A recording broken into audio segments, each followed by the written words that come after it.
Welcome back, everyone, to the Hearthstone Global Games. We're on day 2 of week 2. I'm Raven, joining me is Sottle, of course, and we have Greece versus Hungary coming up next. Looking forward to this one, seeing what Greece can do. Yeah, I mentioned this at the start of the show, that Greece are really a team that might surprise a few people. They don't have any of those big Hollywood names, none of the big 10K streamers, no big major winners in there, but they have players that have a ton of respect, players that are part of core practice groups, behind-the-scenes deck builders for a lot of the top players, as well as players with some of the strongest ladder results out of anyone in the entire scene. Yeah, Greece is a very impressive country of Hearthstone being there. A lot of the players as well been around for a long time as well, been around pretty much from the start. Players like Deathlore, for example, has been knocking around for a while. We can see the teams, how they're matching up now. Like a Boss, Deathlore, Logan, and Sibukas as well. So versus Exego, Penhardani, Chaincaller, and Xair, I think. Yeah, why not? And yeah, it's going to be a good matchup. Just pretty much a lot of well-known names versus, you know, a few of the less-known names from Hungary. But to be honest, from what we've seen the last couple of days, the lesser-known names seem to be grabbing the advantage at this point. See some more beautiful shots of these players' home countries. Of course, Greece, a classic holiday destination and one of the most historical countries in the world. Would love to go there, but I fear just melting under the heat of the sun. Yeah, our delicate British skin not built for it. Hungary, a place I have never been to actually, but also looks pretty nice. That's definitely a big statue up on that hill. I have walked up to that statue, in fact, yes. You've just been everywhere. I have, yeah. This is really, it makes me look rubbish. I've actually been to a reasonable number of places around the world, but Saul's like, oh yeah, I was in Hungary the other week. Oh, I've been to Switzerland. Oh, I've been here, been there. I'm like, oh, shut up, Saul. So before I was in Hearthstone, I was part of the yo-yo community, believe it or not. So I have always traveled. Where I wasn't traveling for Hearthstone events and for casting opportunities, I've been traveling for, believe it or not, yo-yo contests. So there is a very long list of countries that I have visited. So I personally very much enjoy doing this event and getting to relive a lot of old memories with this footage we have of some beautiful destinations. I also believe Sottle's a vampire and has been alive for hundreds of years, which means he's got the time to travel. But looking at these teams now, you can see how they line up. And again, just to go over the format, is a best of 5 within this team. Each player playing effectively one deck in that best of 5. They line up against the player opposite them, and they can pick one of their decks out of the 2 displayed. So Deathlore can pick between Warlock and Paladin, for example, and then it's the first team to 3 wins. And if the teams go to 2-2, it means that there's an ace player who's going to play it. We can see is Sibu versus I know, yeah, it's not messing around at all. Which is Sibu versus Exego. If the ace match does happen, we can see it's going to kick off with a Paladin versus Druid matchup. Hunter not being picked for Penhardani, and Warlock not being picked for Deathlore. Yeah, Druid is a deck or a class that I've been very, very interested in as this tournament develops, because personally, I mentioned this several times yesterday, I'm a big fan of the aggro Druid. It's one of the decks that's been most successful to me. It was one of the highest win rate decks in my Legend climb towards the start of the expansion. It's a deck that continued to perform well for me when I was climbing through Legend, as well as Freeze Mage, which has, of course, been very successful for, I think, a lot of players. But so far in the tournament meta, aggro Druid just hasn't been that well preferred in the games that we've seen, at least. People have been going for Ramp Druid and or Jade Druid in the games that we've been seeing. So I'm wondering once again whether we're going to see the aggro Druid being bust out here for Hungary. And now, for the first time in God knows how long, we're not going to have any mystery about why it seems to be 3-on-1. Both players, 3-on-4. both teams are playing in person, choosing to share their wealth of knowledge and experience with each other in a live environment. Yeah, and for those that aren't, we'll be doing it on comms, just so you are aware. But yeah, talking of Druid, you know, this morning I was taking my first foray into like Frozen's list, and I'm a fan of that one now. Just heavy ramp. Silly things going on. You play both Deathwings, you Sarah, you play the Anacondas as well to get into some really great positions in terms of how heavy the minions can be. Yes, and Deathlore is a member of Team Millennium, which is a very, very stacked-looking team these days, alongside a couple of very high-profile names. Ecop former major winner at the True Silver Championship amongst them, and a very storied history. Again, I first met Deathlore, as you mentioned, Greek players seems to have been around forever, and with my vampiric skills, I have also been around forever, and first met Deathlore all the way back in the Gfinity Majors, which were a thing that were taking place in the UK over the course of a year or so, and Deathlore was a great guy to hang out with. Him and Hawkeye both were just a lot of fun just to be able to get to know, but he has been around for a long time. But Penadani himself, spring and summer HCT preliminaries, gathering enough points to make it to both of those. 20 points already in 2017, nothing to be sniffed at. Yeah, I think at Gfinity we went for a drink after the event, and Deathlore and Hawkeye obviously were joining us. I remember him getting like a platter of multiple drinks, like I think like British drink, and trying every single one. This was in London, by the way, so this doesn't make us sound great, but trying every single one, and every single one he was like, nah, it's not that good. So I think me and you just finished them up, just to be gentlemen. Of course. We will always be gentlemen, especially when free drinks are involved. But yeah, back to the matchup at hand. Paladin versus Druid. Again, Paladin doesn't seem to be too much of a mystery here. There's what we talked about at the start again. There's little tech decisions. How greedy is the deck overall? Are you just jamming a can in your Paladin deck? But mostly it's early Murlocs going into late game power. That's what Paladin has kind of stabilized as doing these days. Druid, more of a mystery. We've seen Jade Druid being favored more by the Southeast Asian players, but we've seen Ramp Druid being having its showing in this tournament already as well. Aggro Druid has had a couple of performances. It had success for Kalento in week 1, but the other players who have brought it haven't been so successful so far. Yeah, and the success Kalento had was pretty much off the back of one card that kept him in the game, which was Living. He was struggling up until the Living Mana came down. So it looks like you are going to get your wish, though. Hey. I can see a Living Mana there. And then I can also see from Deathlore's side the Murloc opening. And is there a world in which this hand is kept from Deathlore here?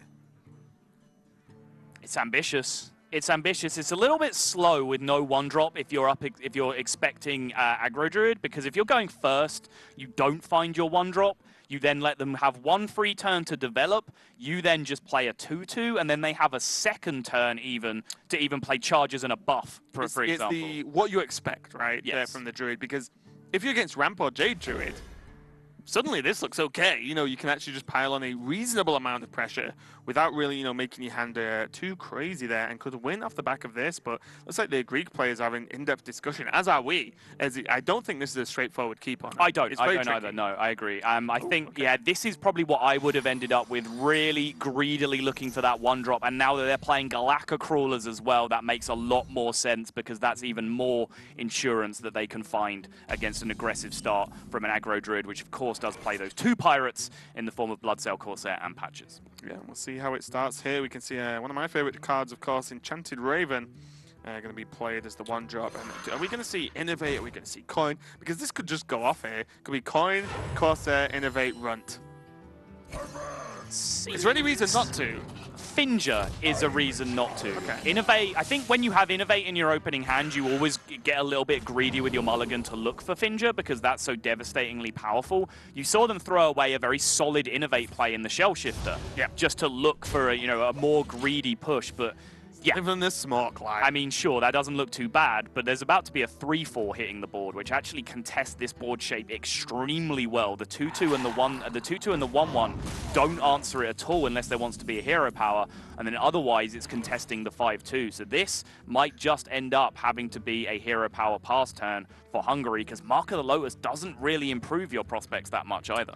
Yeah, it's a tough one. I was wondering whether there's a Bluegill and Enchanted Raven trade here. Keep the 5/2 alive, and then just keep pushing with the Runt and Patches, and then go for the hero power Mark of the Lotus next turn. Well, I mean, if you're playing Bluegill instead of hero powering, you're giving away a Bluegill warrior instead of a Patches, right? Like, if you just hero power, you can trade 2/2, 1/1, and the hero power is if you play the Bluegill, you're trading a 2/2 and a 2/1, which is just kind of worse for you. Not to mention, next turn, that Bluegill just fits in perfectly with the Mark of the Lotus anyway, worst case scenario, as a charging 3/2. So I would expect just to see a hero power turn, but my expectations are incorrect. Is he just going to get him? He's just going to get him, yeah. Look at that. They just turned around. He's like, yeah, guys, did you see me go face? It's like, get him. And they're like, yeah, let's do this. Okay, well, they're basically just handing over all questions to Greece here and Deathlore. And let's have the Stonehill Defender, absolutely amazing card, but maybe too slow. There are 2 1-health minions that will die if they trade into it, but maybe the Aldor onto the Runt feels more reasonable here. Kill off the Enchanted Raven, and then even just the Aldor actually beats up a lot of this board on its own. Yeah, once your aggro druid opponent has gone all in like this, the only way they're going to keep this kind of power going is with buffs. So you need to make the plays that are strongest against buff effects. And Stonehill Defender is 100% not the best play if your opponent has a buff. So Aldor Peacekeeper definitely looks a bit more promising. Is there a Hydrologist play that gets you anywhere? I don't think so. No 1-mana secret really digs you out of this mess. So Aldor and value trade definitely seems like the line. He's going to choose to trade out the Murloc instead of the Beast. There is, of course, a War Leader that can buff the Bluegill Warrior, but there's also Mark of Yasharaj that can get value out of the Beast. Interesting choice. So there are a couple of options here. Eggnapper just to slam down, but Mark of the Lowest plus hero power probably does need to be considered to a certain extent. Hero power and the Runt kill off the Aldor. The Patches goes into the 3-2, but then you're only left with a 3-3 on the board. There's no value trades. That's the frustrating part. Normally when you get a big buff turn like this, you can actually value trade the board and, you know, almost get the zoo advantage of just being more efficient with your trades than your opponent's being able to. But right here, it's just the attack buff enabling just a few extra trades on the board, and your minions are still dying. But Eggnapper doesn't really look that promising either. I think it's probably the slightly better of 2 pretty weak-looking plays in this spot, though. Yeah, already I think Hungary are going to just be on the base of, I hope we draw well in the next 2 turns because they definitely need it.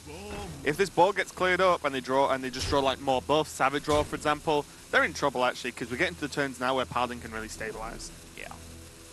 So I'm going to go for 1 trade with the Crawler. Let's just keep their options open in terms of just having more stuff than their opponent on the board. So Mark of Lotus is going to be much more reliable to try and get off. But imagine if that was just Consecrate this turn. That would just be a nightmare. It wouldn't, I mean, yes, it would be really, really bad. But, you know, the 3-3 has to kind of trade into the 3-1 to make that happen. Or you Consecrate first and then trade into a 1-1 afterwards, leave 3-2 against 1-1, which is slightly better. But it's not the end of the world for you. You still kind of have a turn of tempo to follow that up, as we see Stonehill Defender doing standard Stonehill Defender things. Shield Bearer. Yeah, classic Shield Bearer. But it would give you at least, if you drew you know, 1 more solid card this turn, got a good Mark of the Lotus turn off, you would still be in good shape, where then maybe a Finger draw or a Living Mana draw has to dig you out of this. And this is sometimes just how you have to be playing aggro Druid. You just have to give yourself the best percentage chances and just hope that the right cards come off the top. Call the Shield Bearer as well. It's going to go as defensive as possible versus the aggro Druid. Enchanted Raven is going to fit in this turn with Mark of the Lowest and a hero power. Going to be as good as it's going to get, I think. The next turn, pretty much Living Mana all in, if available. Yeah, Living Mana can definitely get you out of almost the stickiest of messes, but there's a question here. The buff is almost certainly happening.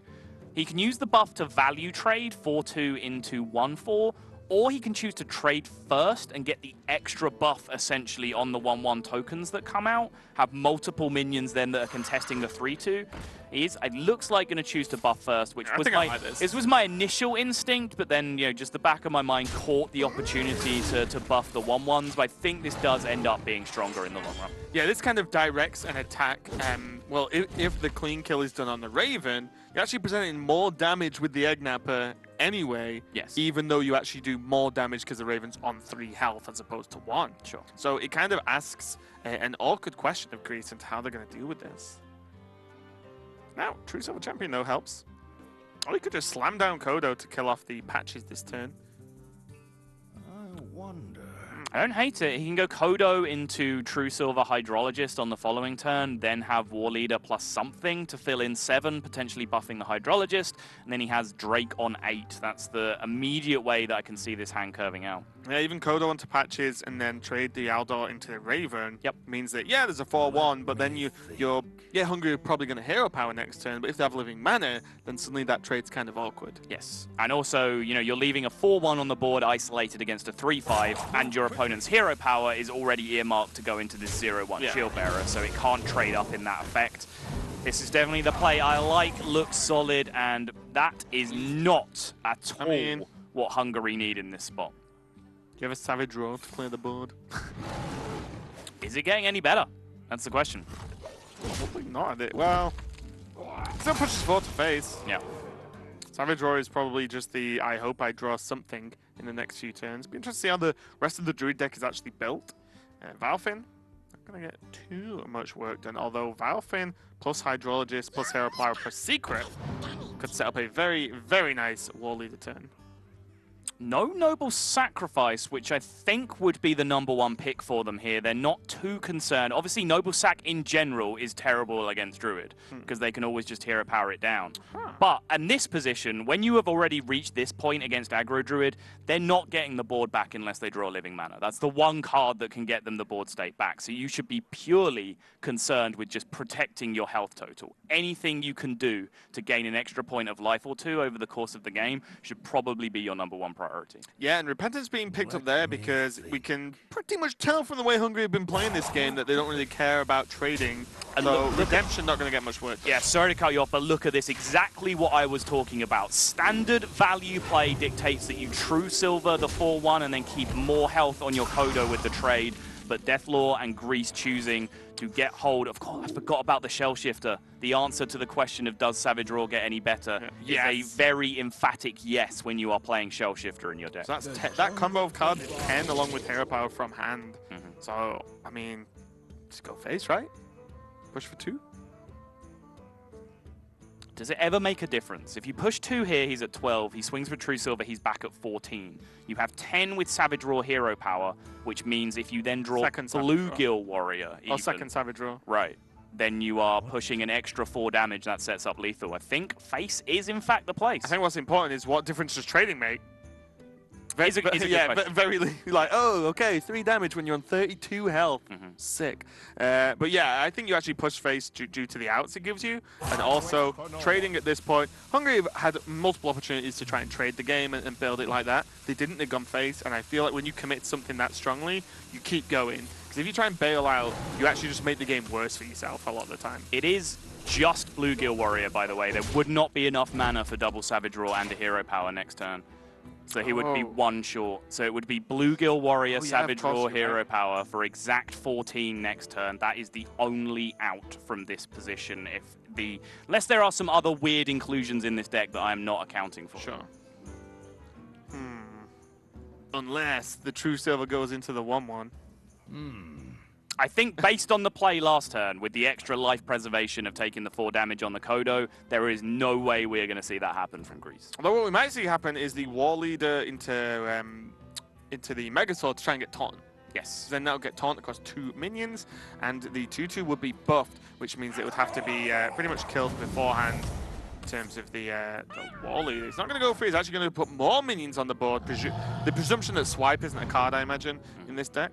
And only gets 3 health, Wind Fury, and Divine Shield. Move quickly.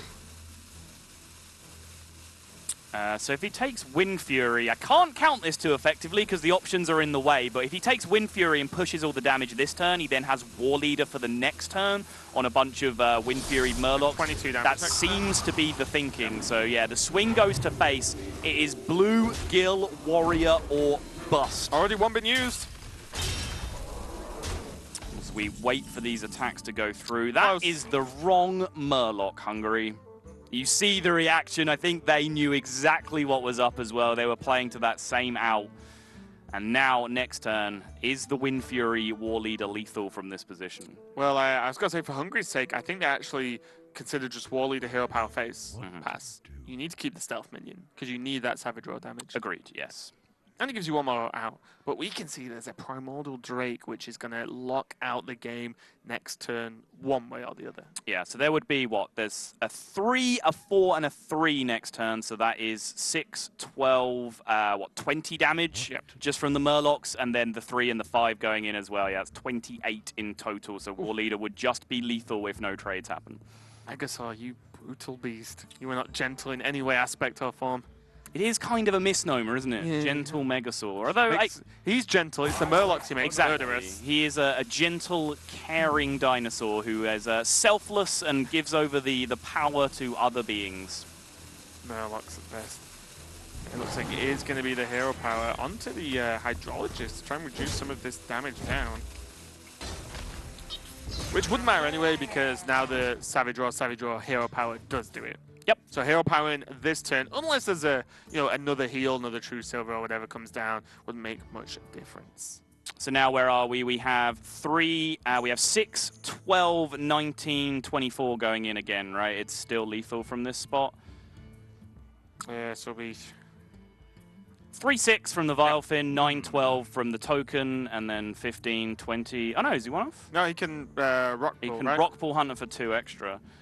So there'll be 4, 8, 11, 14, 17, 22. I think he's still one off.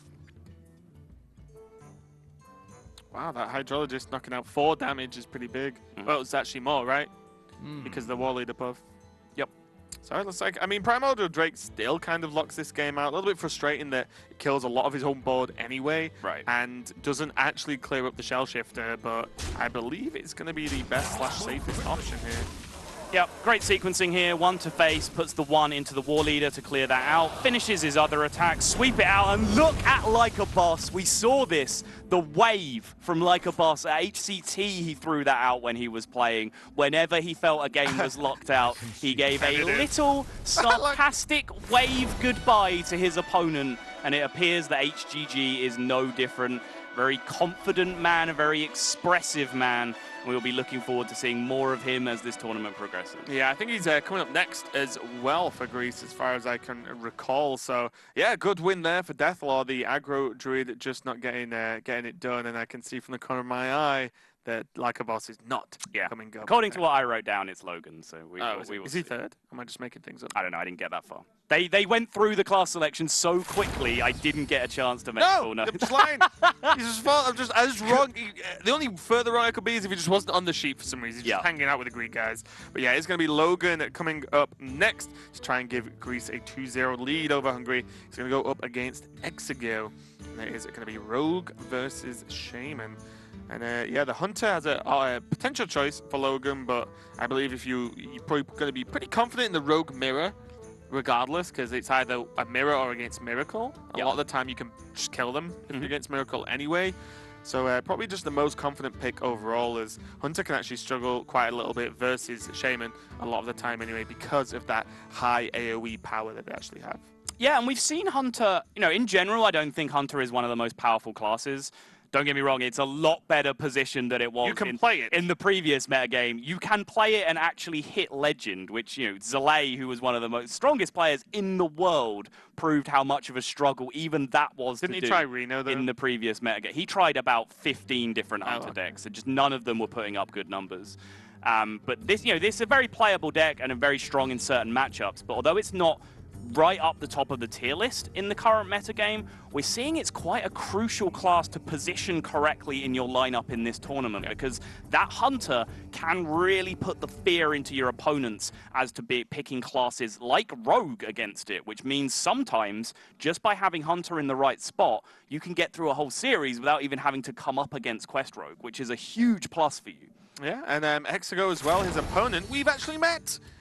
We were with him in Croatia at the start of this year. He was one of the players who qualified as well. So he actually performed, I think he performed the best out of the qualifiers against the G2 plus JJ team that was presented as the pro players. Yes. And I think Exego actually got the furthest. Very quiet-spoken guy. I remember interviewing him in one of his victories and was like, hey, how do you think, blah, blah, blah. He's like, yeah, it was okay. Yeah. It's like, okay, moving on. But very, very good at the game. As you said, reached Legend more than 30 times. Finished Rank 1 Legend in Europe for June 2016.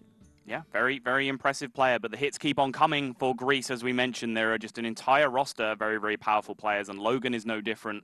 Logan, we've mentioned that Like a Boss is a pretty confident guy. He likes giving it the big one on occasion, but I think Logan was the member of the Greek team that was tweeting out, I think, to Rob Wing that he should be backing Greece, because that was the easiest money he would ever make when Rob was trying to decide who he wanted to pick for his prediction, just like I picked Russia. Raven picked the vanquished South Korea from yesterday.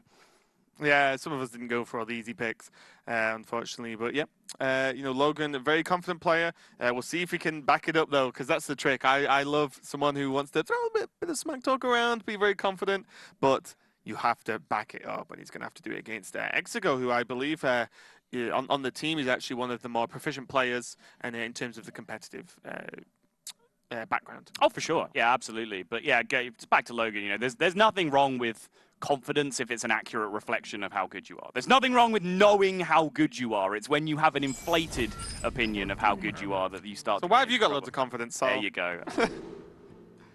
Key question. Your refusal to answer just sounds like I'm right. Well, it was just such a clear and obvious setup that I was wondering if you were going to take. Oh, okay. Well, we are going to be moving into this game.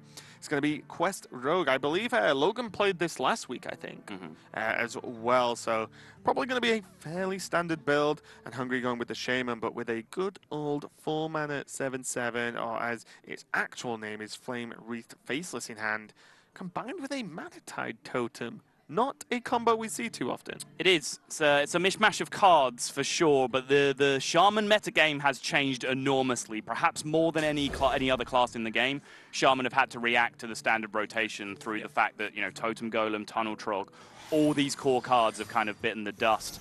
But from the Rogue side, yet again, opening hand Shadow Step against an aggressive deck that is trying to kill you. And I believe last time it was the aggressive Shaman again that was trying to overcome the aggro. The Quest Rogue should have a good time of it in theory, but when those Shadow Steps get drawn, rules can go out the window.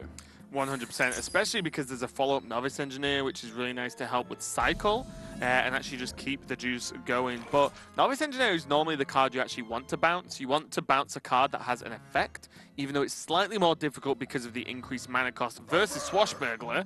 So it doesn't line up as well, but it is one of the better cards to bounce, as opposed to, say, the Charge Minions. Yeah, early on, conventional wisdom would have 100% agreed with you, but now players are really starting to wonder about quality of the minion that you bounce versus speed of getting the quest completed. Sure. Because yes, Novice Shadow Step, you still get a 0-mana Novice. Your second activation is free. Once you start getting the Brewmasters and Ferryman involved, though, doing it on a 1-mana minion can sometimes get you the quest completed an entire turn faster than doing it with a 2-mana minion. So yes, Novice is fantastic in terms of resources, but the minion you choose is actually a very often reaction to the type of matchup you're playing. Against a slow deck, Novice, sure, grade A minion to do because it makes sure you're high on resources all the time.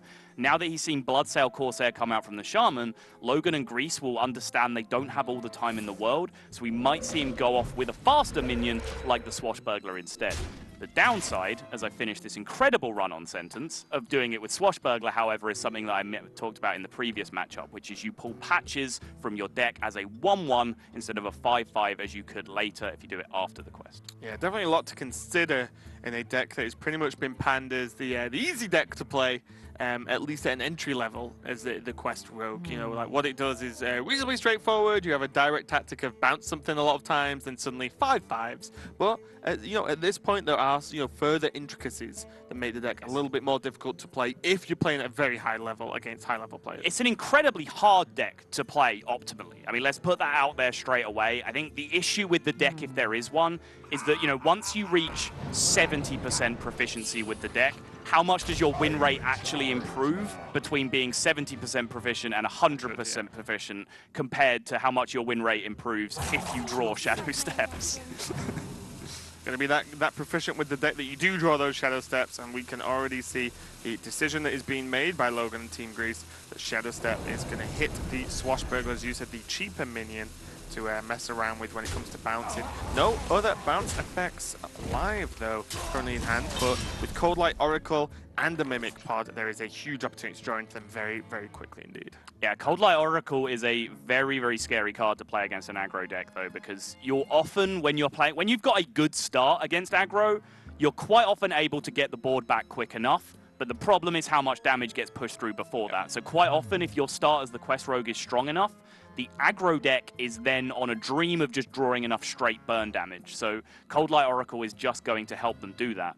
What is going to help some defensive options from Grease is that their first Swashbuckler card is a nice, juicy Golden Earth Elemental, which at least for now is a 7/8.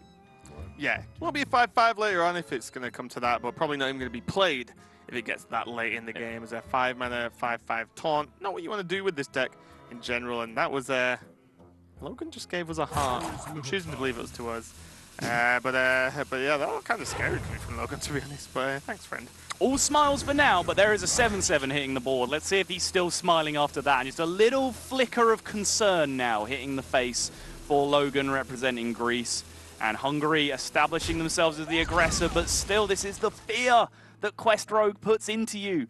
How can I leave that Novice there when they have so many bounce effects in their deck that can just recycle that Novice over and over? Yeah, now very easy Swashbuckler into Brewmaster if Logan really wants to. Still has 2 mana spare as well. And to be honest, I think he needs to hurry up now that there's the Flame Wreath Faceless on the board. The deck doesn't really play anything to deal with this minion a lot of the time until you have the quest filled. So Halazeal not great. Hex would have been truly glorious for Logan there, but not meant to be. It would, yeah. Halazeal particularly dead these days because as time's gone on, more and more players are cutting Backstab, Fan of Knives, these kind of cards that could at least get you a tiny bit of value out of Halazeal.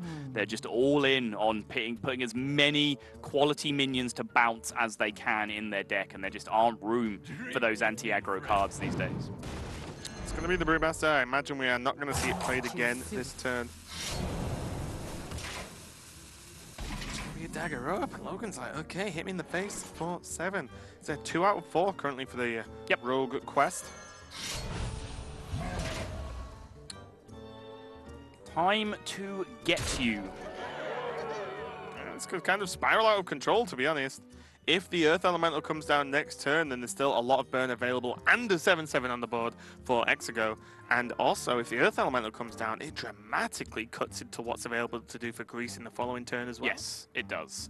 It's not a bad turn to push that Overload onto, though, because if a 2-mana bouncer is drawn again, they will Earth Elemental on 5, Overload for 3, have 3 mana on 6, so they can go Swashbuckler Bounce on 6. That'll be 3 out of 4, and then on 7, they'll have the 4th Swashbuckler and enough mana to play the quest. So or even if not, they can Mimic Pod as well. Right, exactly. Job's done. Trading into the 3-2 just to respect the possibility of Eviscerate, which I was just about to say is another one of those cards that a lot of people are cutting out, but Greece do still have it packed in there, so rewarded for the decision to respect the 3-2 minion on board. And also just the choice of, you know, anytime your rogue opponent is getting up towards 2 or 3 activations on their quest, you feel like you want to clear their board because just in case anything absolutely nasty happens and that 3-2 becomes a 5-5. Yeah, prep can be pretty scary to just bring the quest out of nowhere. 1-1's going to be cleared up there. Still 4 mana available now for Exego. Just a little bit off though. Is there oh, there's just Thanos. Would you just Thanos Lightning Bolt? And then, do you want to take the face damage? That's scary, right? Look at the breakpoint that it sets up. You take 7 damage, you put yourself in 20, and Rogue is only interested in counting in multiples of 5. But you don't want to throw away the flame. You absolutely don't. So no. I think you actually have to take it this turn. Sure. Your opponent's still 2 marks off the quest. They're overloaded for 3 next turn. With this Jade Lightning as well, you might just have the damage to finish the game before the quest is even complete. It's fair. With a second dead cantrip as well. 6 damage next turn. Yeah, pushes another 7 this turn, so this has to be an absolutely miraculous hand from Greece to be able to punish you for doing this. The quest needs to be completed, the quest needs to be activated, the 7-7 needs to be stopped because there is lethal set up from hand, and they need to do all of that with the princely sum of 3 mana, and all the preps in the world probably aren't going to get you out of this. No, definitely not. Really just kind of, you know, the Earth Elemental got some work done there and soaked up a lot of damage, but Halazeal just dead. Like, any Shaman spell would have been better at this point, so looks like Logan might be falling here with this Quest Rogue. Yeah, not looking great. This time, the supposed counter of the very aggressive decks, the most aggressive decks in the format, do tend to be the ones that supposedly give Quest Rogue the most problems. In this case, they did get there even through an opening hand Shadow Step as well. Yeah, sorry, just look at Kalimos is live this turn because of the Earth Elemental that was played last turn. Tickles me. Yeah. There's almost certainly Fireflies in the deck, right? So if the game were to drag out, there is a decent chance he could have got that thing to heal for 12, but no such luck. The game is not going to drag out. Hungary are going to square up the series with the Jade Lightning. Logan throws the eyes to the sky, and it's not going to be a sweep for Hungary. Greece, the favorites to my mind in this series, are pegged back to 1 game apiece, and we are going to move on to game 3 very rapidly. And it's going to be Xair now coming up for Hungary. Yeah, Exego looking pretty confident there and piling away that win. So pretty good for him taking down Logan, as he said, evening it up. And all to play for so far. Yeah, I do enjoy watching Quest Rogue lose. It makes me happy. It gives me a wonderful feeling. Feel warm inside. It does. But yeah, I mean, that is supposed to be the decks that beat up on Quest Rogue, right? Your Hunters, your Pirate Warriors, your Aggro Shamans. That's supposed to be the big stopping point for the Quest Rogue. But we saw it happen once already where Shadow Step changed that dynamic and just made the quest happen too quickly. I was hoping it wasn't going to happen again. It wasn't. Raven, you've just given out a little chuckle. What have you seen on our screen in front of us that has amused you so? Okay, so it's going to be Sibu versus Xair, and on the in the taxi on the way to the studio today, you were discussing matchups, and we're like, do you think we're going to see a Taunt Warrior mirror today? And I said, you know what, the way it's been going, probably. And we're like, oh, well, you know, we might not. And this, I don't know that they're both Taunt Warriors, but I've also got a funny feeling inside, except mine isn't warm and fuzzy. It's cold and grim. And so it could be double Taunt Warrior from these guys. And this matchup, I feel, is the most linear of matchups. We're probably going to cast in terms of whoever completes the quest first pretty much just wins. I even played a decent amount of games this morning to try and prove this fact, and a 100% win rate for whoever hit the quest first. What you heard there was Raven searching his mental thesaurus for a word that was still in keeping with his positive attitude. Came up with the word linear. Yes, well, it's as good as it's going to get. Anyway, it could still be Pirate. It could be something else, Warrior, mid-range, maybe. Let's actually look at the possible lineup. So it was Mage or Warrior from the Greek side. It was Warlock or Warrior from Xair's side for Hungary. So is there any clue in that lineup as to whether this would be Pirates or Taunt that we're looking at? Well, with Warrior or Mage, Warrior or Warlock as a potential opponent, if it was Freeze Mage was the choice, I think I would have gone with Mage. If it's Mage versus Zoo, you're feeling great. If it's Mage versus a Control Warrior, I think it's a fine matchup. Yeah. Versus the Mirror. There would be a fear of Pirate Warrior in that spot, but no! Never mind. You know you're in a bad spot when you are hoping against hope that one of the Warriors is at least playing Pirate Warrior. It's not. It is good old-fashioned Quest Warrior Showdown. Both, of course, with the quest in the opening hand, as everyone gets the option to start with. Greece have the faster curve, but one of their taunt minions is a Dirty Rat, which can be a key card in this matchup. It's one of the few actually real interesting decision points that comes out in this matchup, because you can time a Dirty Rat very nicely, because pulling a taunt minion out of your opponent's hand means that they don't proc the quest. So it's quite often you get in a situation your opponent only has 2 cards in hand, 3 cards in hand. They're on 6 out of 7 taunt minions played. You can Dirty Rat to disrupt that last taunt minion and delay their quest activation. You know how I time Dirty Rat? On 2. Of course you do. Dirty Rat on curve. You have 1, they have none at that point, so I'll be feeling pretty good about that. And with a follow-up for Bloodtooth Brave, I honestly believe that if you just spam out taunts fast enough, like for that, this is Dream World, but if Primordial Drake is mulliganed away and then Stonehill gets drawn, just do it. Just drop the Dirty Rat on 2. You're feeling good about life. Everyone in chat, or no one in chat, will be surprised to learn that Raven is a turn 2 Dirty Rat player. In this matchup, actually no, in every, if I'm playing Taunt Warrior, I'm just dropping it on 2. You gotta get that Sulfuris equipped. Gotta see the, I would say a gentleman's nod. Both players play the quest, but it's more like a, I don't know, some kind of thief, some kind of bandit agreement of just saying, let's play the quest first. Yeah, there is nothing gentlemanly about Quest Warrior. This is just honor between thieves. The quest being played on turn 1 for each player. If there is a gentleman deck in the meta right now, it is clearly mid-range Paladin. That is a deck for fine, upstanding gentlemen. Fine outstanding Murloc. Sir Finley, even though not in the rotation, is a gentleman Murloc who would no doubt approve of Murlocs being played in Paladin. Still, neither team actually off to an explosive start here. We've mentioned that this, Quest Warrior at the best of times, a little bit linear, to use the word that you did, but in the mirror in particular, Sulfuris first is pretty much always GG. As long as you know the patterns of what you're trying to do in the turns leading up to and after that, when to time your brawl, all that kind of stuff, then getting the first player, being the first team to activate Sulfuras will be a huge advantage. But Raven, you are giggling like a madman to my right-hand side right now. Do I take it that you strongly advocate the playing of a Dirty Rat this turn? So, completely blank anything we see in the Grease's hand, right? Of course, yeah. So, Dirty Round 2. Worst case, Big Taunt comes out. Let's pretend it's Nally Armorsmith. Well, worst case, you have Whirlwind Execute to kill anything that comes out. Or you just ignore it, rock Stonehill Defender, then Stonehill Defender, either draw a Bloodhoof or get one from Discover, and then you just curve out. Suddenly, you're 2 to 3 taunts in, and they've played probably not by the time you can hit 2 or 3. That is a really good jump. Honestly, I would have just slammed Dirty Rat, I'm not even joking. This is not even a joke. Genuinely, it's correct play, guys. I've never heard Raven this adamant about a play. Not even a Hunter play. No, like, exactly. This is Taunt Warrior play. I would have slammed that Dirty Rat easy. Because honestly, the results I've seen, not joking around, but how many times have we seen the warrior who wins gets the quest first wins? 100% of the time. Right, there you go. Dirty Round 2. How?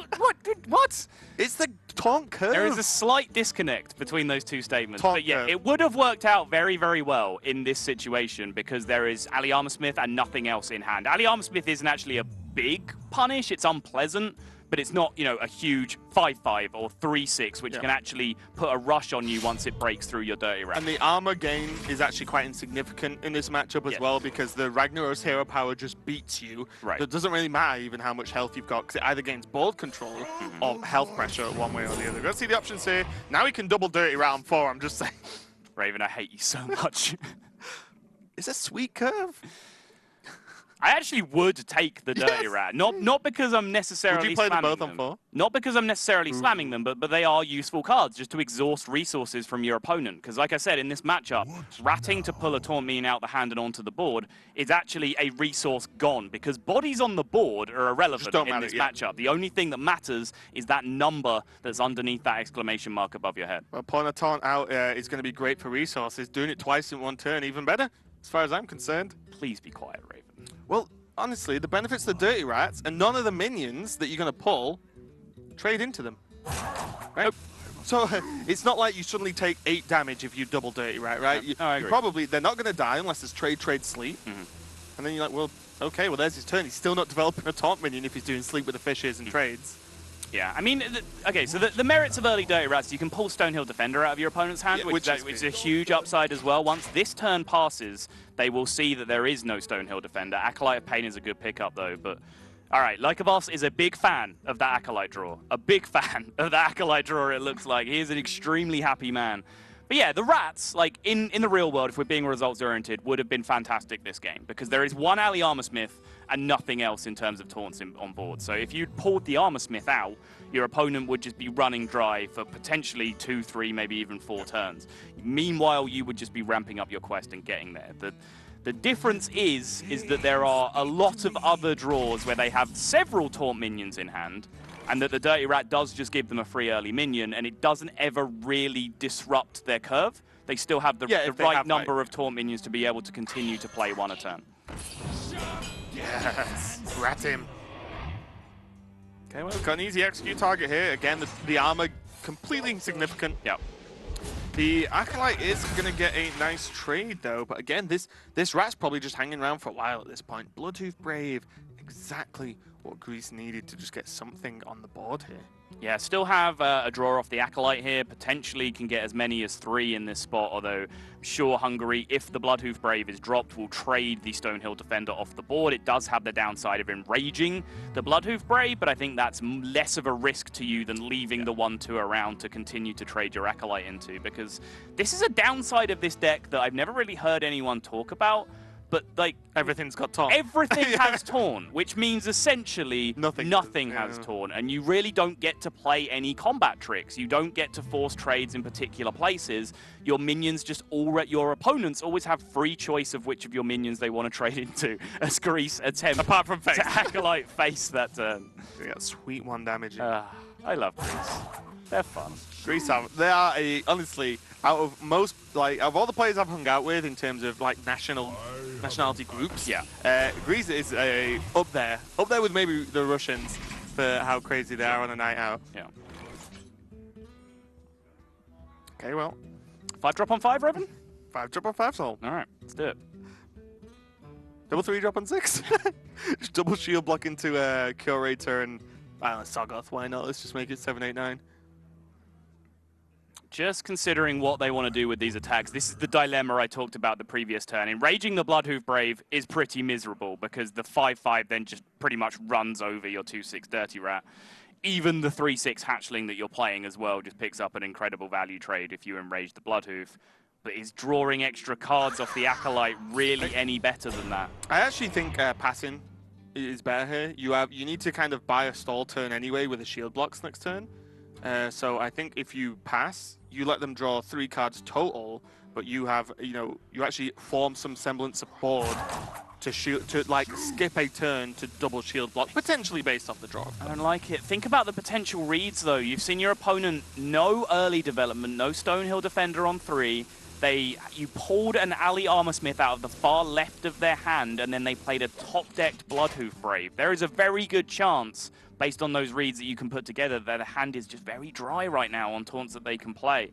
So giving extra gas from the Acolyte Pain is very scary to me.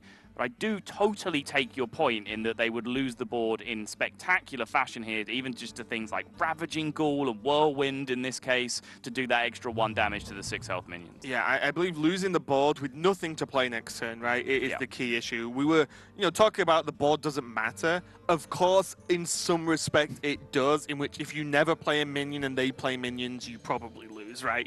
And that's to the same extent where if you skip a turn and they get to pressure you on that 1 turn, suddenly the mass of the quest actually changes based on how many Ragnaros hits you get. I spotted Don't say it. 3 taunts been played from Hungary at this point and only 4 cards in hand. You did Dirty Rat, right? Yes. Yeah. Right, okay. I thought you don't say Dirty Rat. Well, I'm like, no, I'm pretty sure you do with Coin, Slam, Execute. No, I'm just sick of hearing you say Dirty Rat, basically. Dirty Rat. There you go.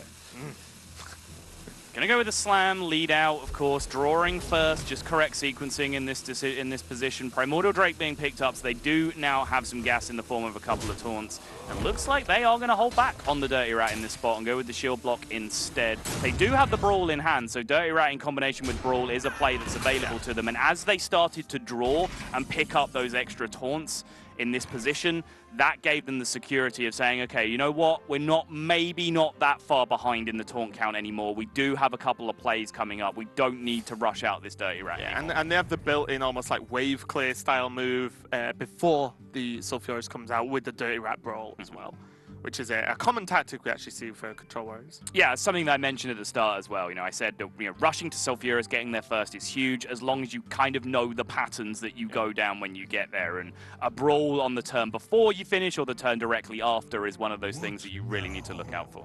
Yeah, because then it becomes, we were joking about who gets their first wins. It becomes almost impossible if there's that follow-up or preemptive strike in terms of setting up the Sulfuris. Yep. Imagine we're going to start off with a shield block. Oh, play the next shield block. We in fact did. Yeah, we did it. Hey, hindsight. Execute just feels too slow. Yes. Especially when you can just do whatever next turn. If the trade happens, there's Ghoul, Whirlwind to finish off the Bloodhoof Brave as well. So, are you a fan of these the shield blocks, shield slam lists? Do you think they're good enough? I think in Freeze Mage world, probably yes. I think your shield slam the Doomsayer. Yeah, I mean, Shield Slam is just a sensible card to have in your deck when you're playing 2 shield blocks. It's just, most of the lists that I've seen are only playing 1, and it's just kind of that afterthought, right? Where the chain of action is that, okay, there's a lot of Freeze Mage around suddenly. I want to potentially play Armorsmiths and or Shield Block in my deck. If that's the case, suddenly Shield Slam just becomes a much better card, and it just goes in there as well.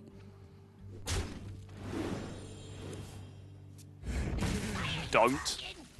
I mean, we can play Bloodhoof as well here. We can even Dirty Rat trade Execute. They can. They're going to get bad news, though. They will want to be pulling a Taunt minion with this next Dirty Rat, and they're not going to in the current situation. That Ravaging Ghoul, not what they're looking for.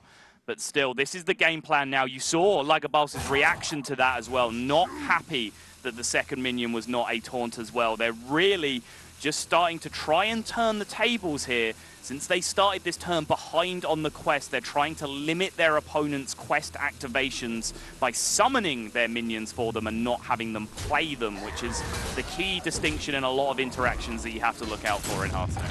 Yep, definitely. And again, like Priest being one of the Priest quests is actually summon and not play. Yes. So you can get all kinds of crazy tricks to do with that one. And that is no minions available for Xair here and Team Hungary. This is definitely a tough one. There is a trade, Sleep with the Fishes, to kill off one of these. You don't need to execute the other Dirty Rat, but do you even need to really Sleep with the Fishes here? It's 4 damage. Like, you're at care? 42. I mean, there's some merit in trying to protect that armor for as long as you can because you have the shield slam, and now your 2 shield blocks are gone. That armor is only likely to be going down rather than up yep. Since you're behind on the board. So trading away a lot of this board or Sleep with the Fishes to take away a lot of this board can allow you to still maybe, you know, have 8 to 10 armor when a bigger minion comes down in the future, like Primordial Drake. But it's a very low value Sleep with the Fishes. I will definitely give you that. I think because I think for one turn, you can just trade into the 5-1 here. You take 4, so you're on 8 armor. You can hero power up to 10, so even if you take a bit more damage somehow, which I'm pretty sure you just can't, unless there's random War Axe phase. Yeah. Like, you have the armor to kill something next turn. Mm-hmm. He's going to go for it, though. Okay. I suppose you've got to weigh up the value you're going to get from Sleep with the Fishes. Even later on, it's actually quite hard once Sulfuris comes out. Don't really care about minions other than making your opponent try and hit one with Sulfuris anyway. Quick conference here between the Greek team. Deathlore in the background nods in confirmation, so it looks like they've reached a consensus.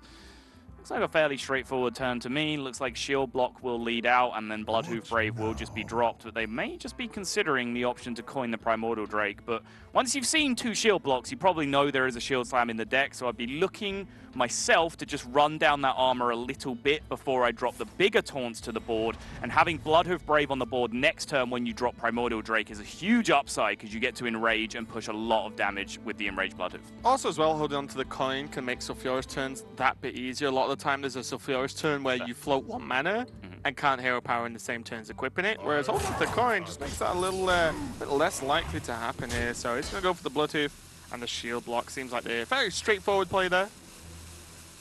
The whole team's discussing it though, and this draw is going to be huge, and it was not.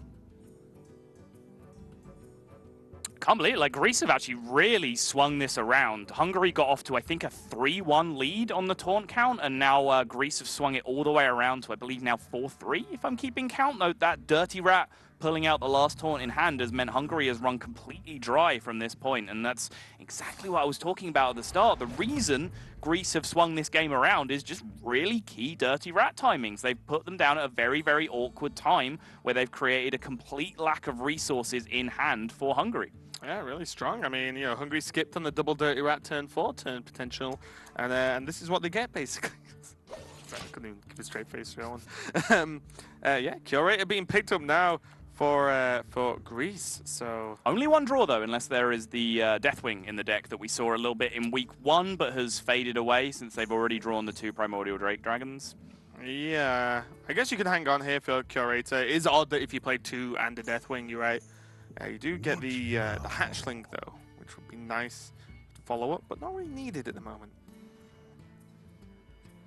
Yeah, I just like Drake and start pushing, honestly. Push 7 this turn, have another 4-8 on board.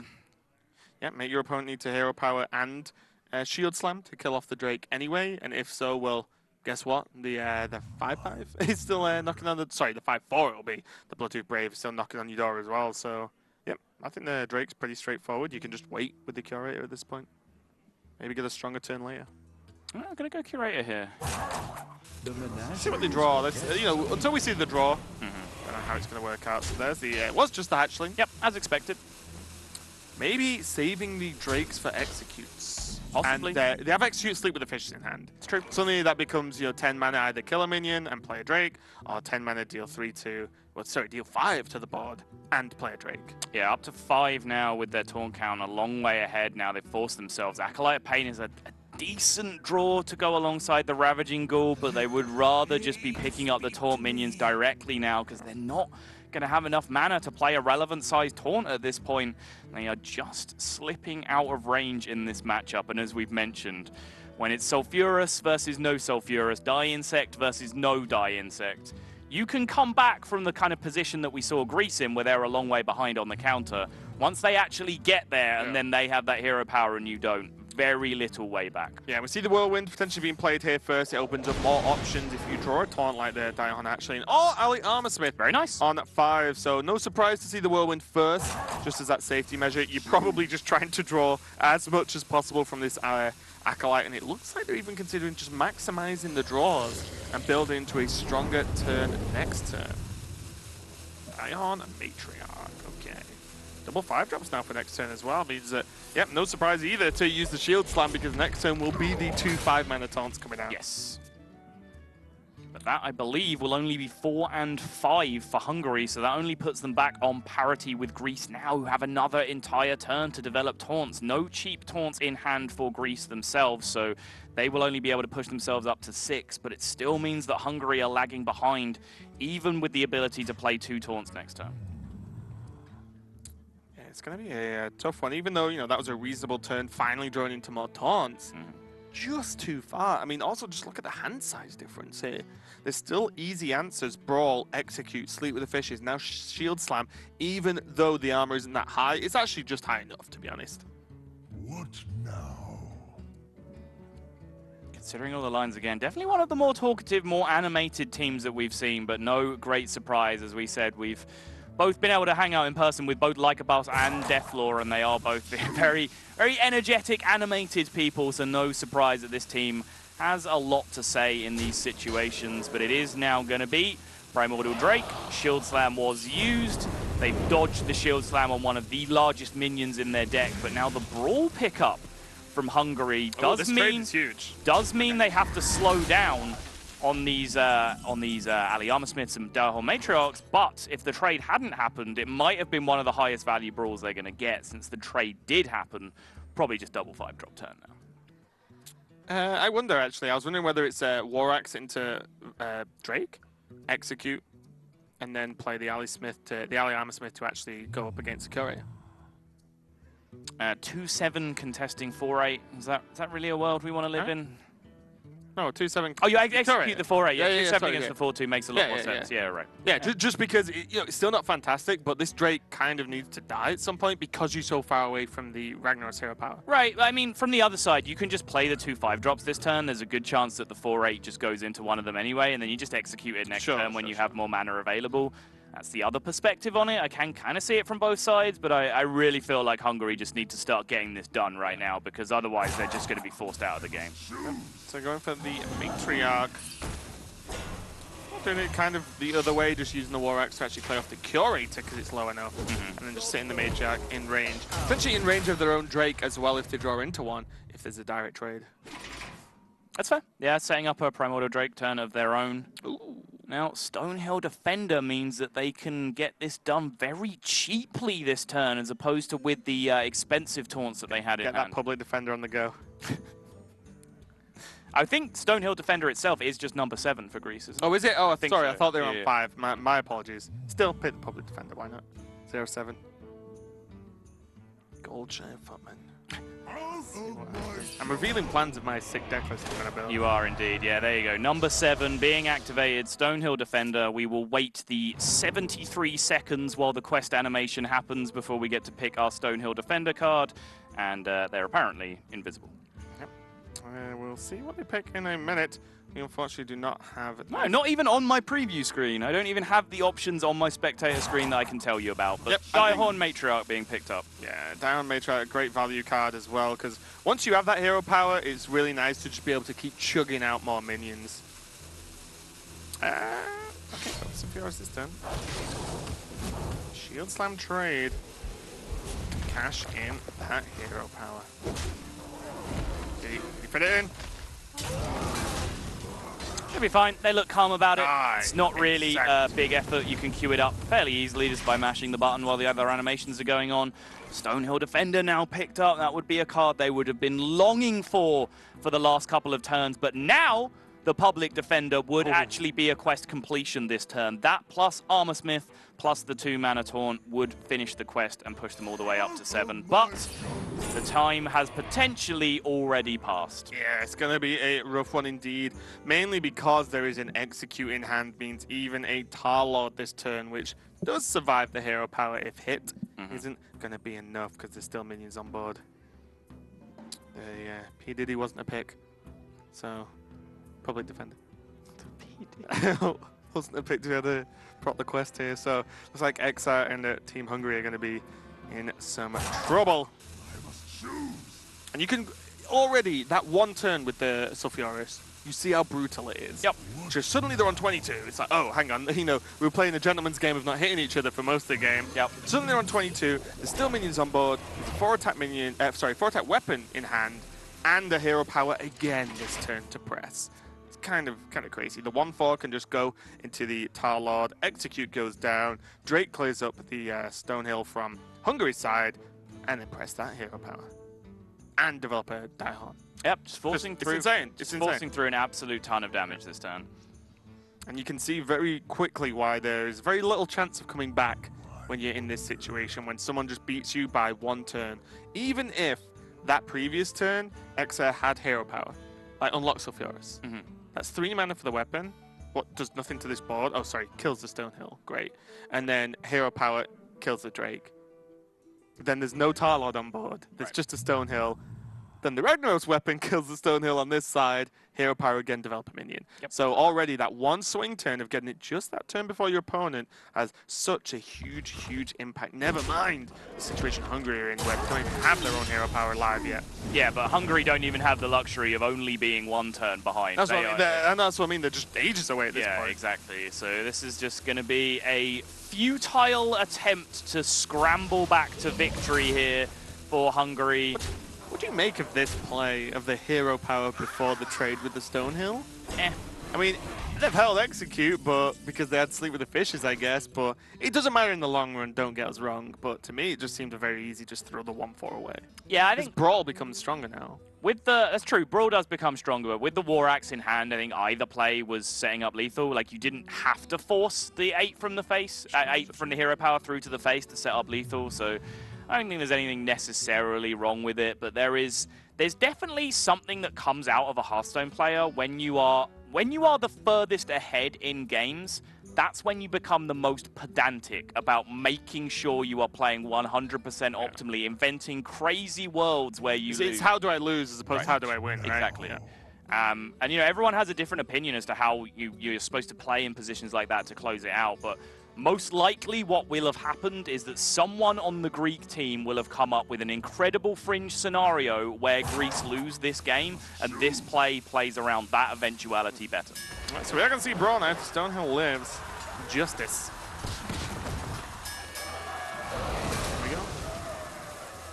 And it appears that Like a Boss was on the other side of that argument. I'm with Boss on this one. It looks like we were the same here. You could have thrown away a 1/4 off the board and kept a bigger, juicier minion in case of a taunt.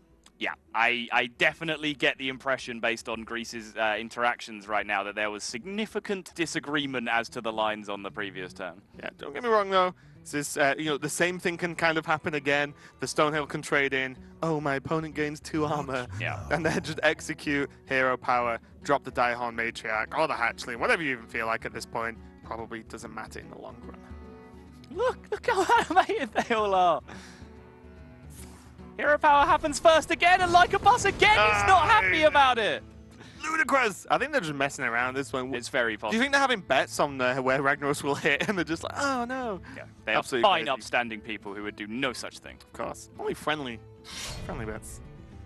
Okay, so Daihon is available. Matriarch. I'm gonna go for the execute. Yeah, like I said, you know, not talking too much about the rest of this game, as you can probably do the maths and work out that a 2 armor up per turn is not going to help Hungary survive. And the only thing the Stonehill does is require or demand another target for the potential Ragnaros hero power. but they're too far behind to make much difference. Yeah, the most interesting thing left remaining in this game as it plays itself out is just watching Greece slowly fall apart at the seams as they disagree on how exactly they would like to win this game 100% of the time. It's kind of great. They're still like, no, it was fine. Always hero power first. This is not Warlock, guys. It's not always tap first. Sometimes you want to do other stuff. Hungary, again, just desperately trying to find a way to dig themselves out. The Sulfurous pull here means that, you know, they have no ability to just even armor up and try and pay lip service to getting out of range of this damage from Die Insect coming back the other way. Yeah. I think the best they have is... Yep. Now, got it. Perfect. That was the exact play. And we see Cebu...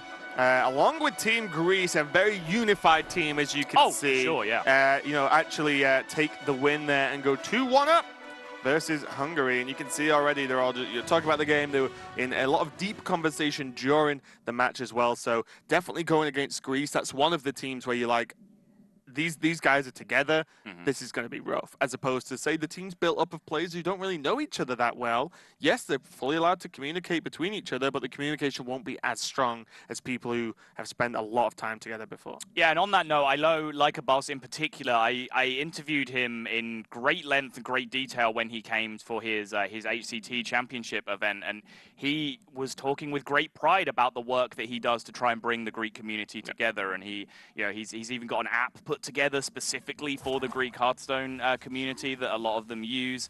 He's a huge way behind it. Here you see the brawl, which could have just found their way back into it, and you see the reaction as the passive play on the previous turn. If I had to guess, I would say that Like a Boss was saying, this play is so much worse against Brawl, why would you do this? Followed by multiple expletives in Greek, and then was feeling justified in his opinion as the Brawl came out. Yeah, but now Like a Boss is the one who's going to be in control. He's going to be piloting the next deck, which is going to be the Shaman for Greece versus Chaincaller's Mage. So we finally get to see a Mage today. We do. Haven't seen anything too crazy from that class today, but saw from yesterday with the Elemental Mage that was played out in the first match. But yeah, Shaman versus Mage, going to be an interesting one. A matchup I don't think we've covered too much in terms of HGG so far. I don't believe so, no. And assuming most common picks here, we're going to see some kind of Elemental Shaman going up against a Freeze Mage from the other side. We saw some Quest Mage being played with in week 1, but once Monsanto put together this Freeze Mage list that most people have been basing whatever deck they're now playing on, I think most people just kind of realize that Freeze Mage kind of does what Quest Mage is trying to do in a superior fashion. You know, Ice Block is essentially a time warp effect in itself. There is a turn where your opponent is not allowed to kill you. That's what time warp is aiming to do. So if Freeze Mage can still get the job done, there's still enough burn knocking around after Ice Lance and Forgotten Torch have left the format, and Freeze Mage is probably just going to be a superior option to the Quest in most scenarios. Yeah, I think the only thing Freeze Mage really suffers from is how predictable it is. It's not like Freeze Mage of old where you can just OTK someone. You kill them in one turn with a big combo. You know that they run Pyro, or they run Pyro Antonidas or double Pyro. You know that you cannot just die in one turn from certain amounts of health. Whereas that wasn't always available. If you saw like Emperor come down in the previous set, then you'd be like, oh, I might just die from 30 health this turn. And it's like, cross your fingers and hope. Right. Whereas now, Pyroblast, 1 turn, 10 damage, but 1 turn. And then you Frostbolt, Fireball, 15 damage, 1 turn.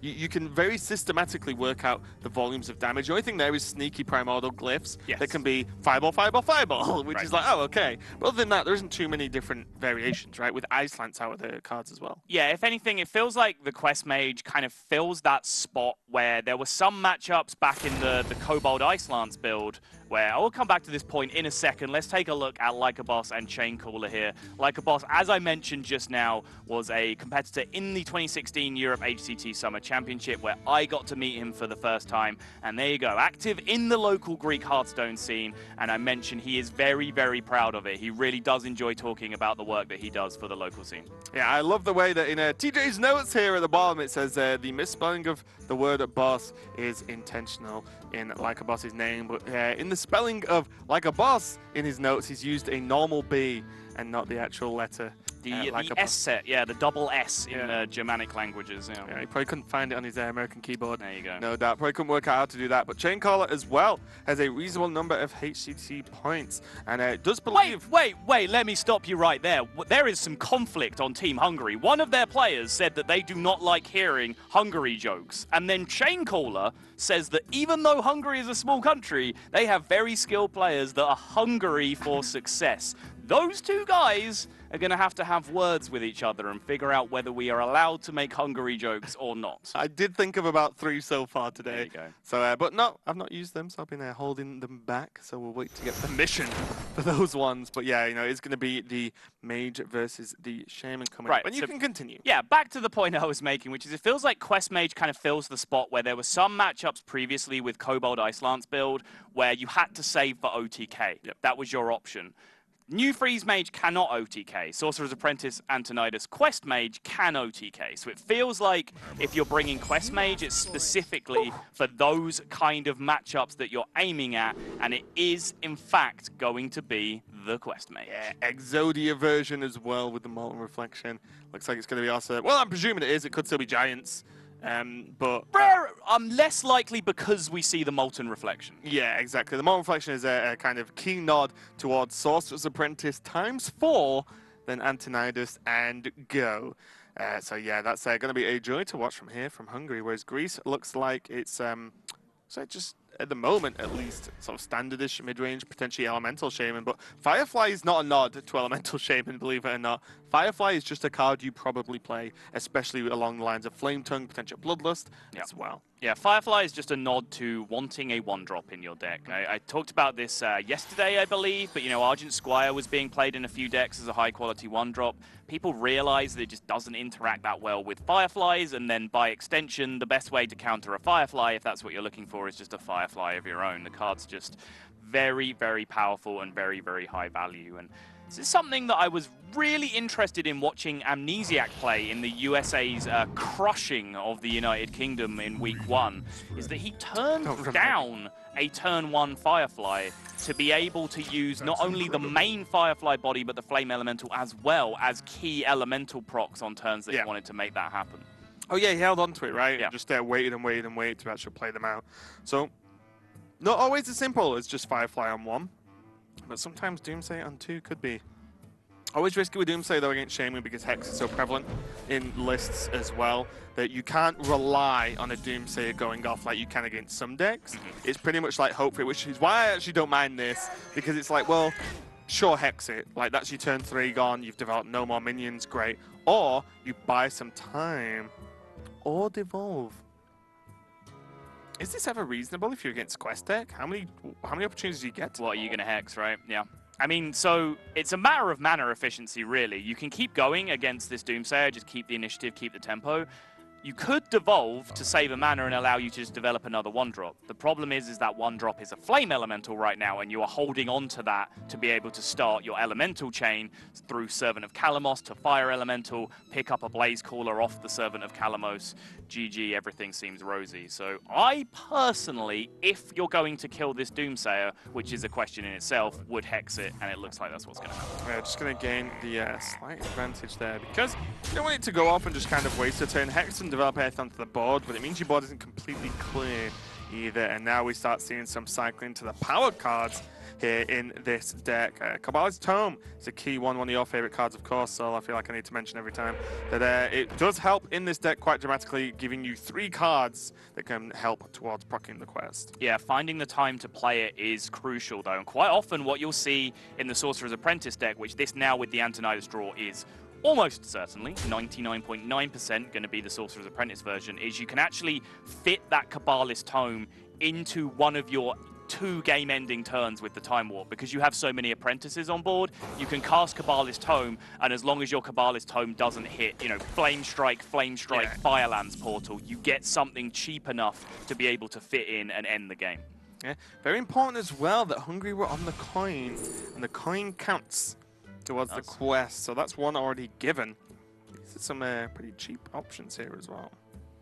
Cheap options are what you're looking for. Cheap options that actually have an effect against the deck you're playing against, doubly so. And Arcane Explosion definitely falls into that category against Shaman that really does operate with a lot of these early token minions in the opening turns.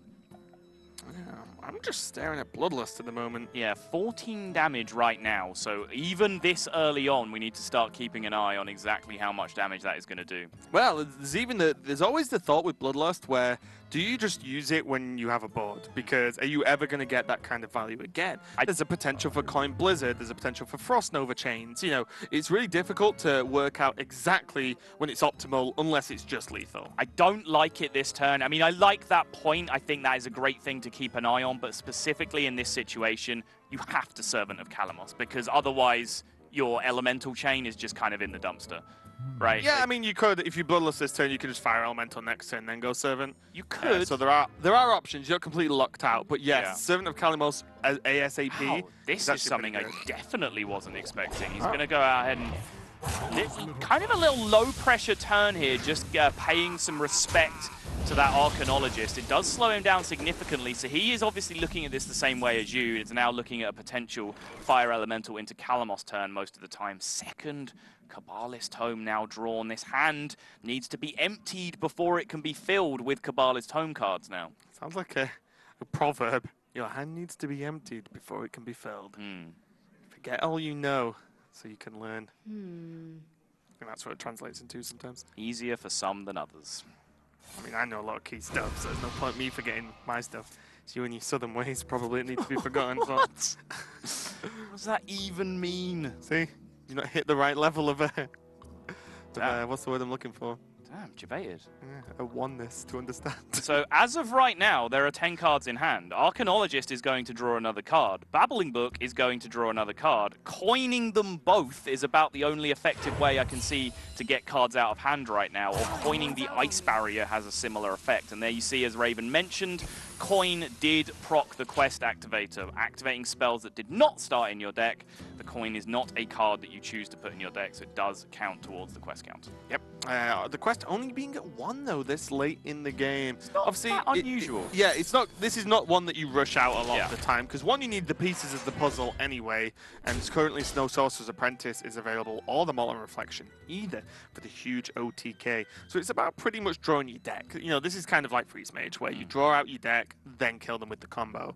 But I'm still going to be interested as to when Greece decides to pull the trigger on this Bloodlust. Interesting. Off curve again with the Servant of Kalamos. Could have, like we mentioned, just Fire Elemental face and kept going. I mean, there really aren't too many great targets that you want to snipe with a Fire Elemental.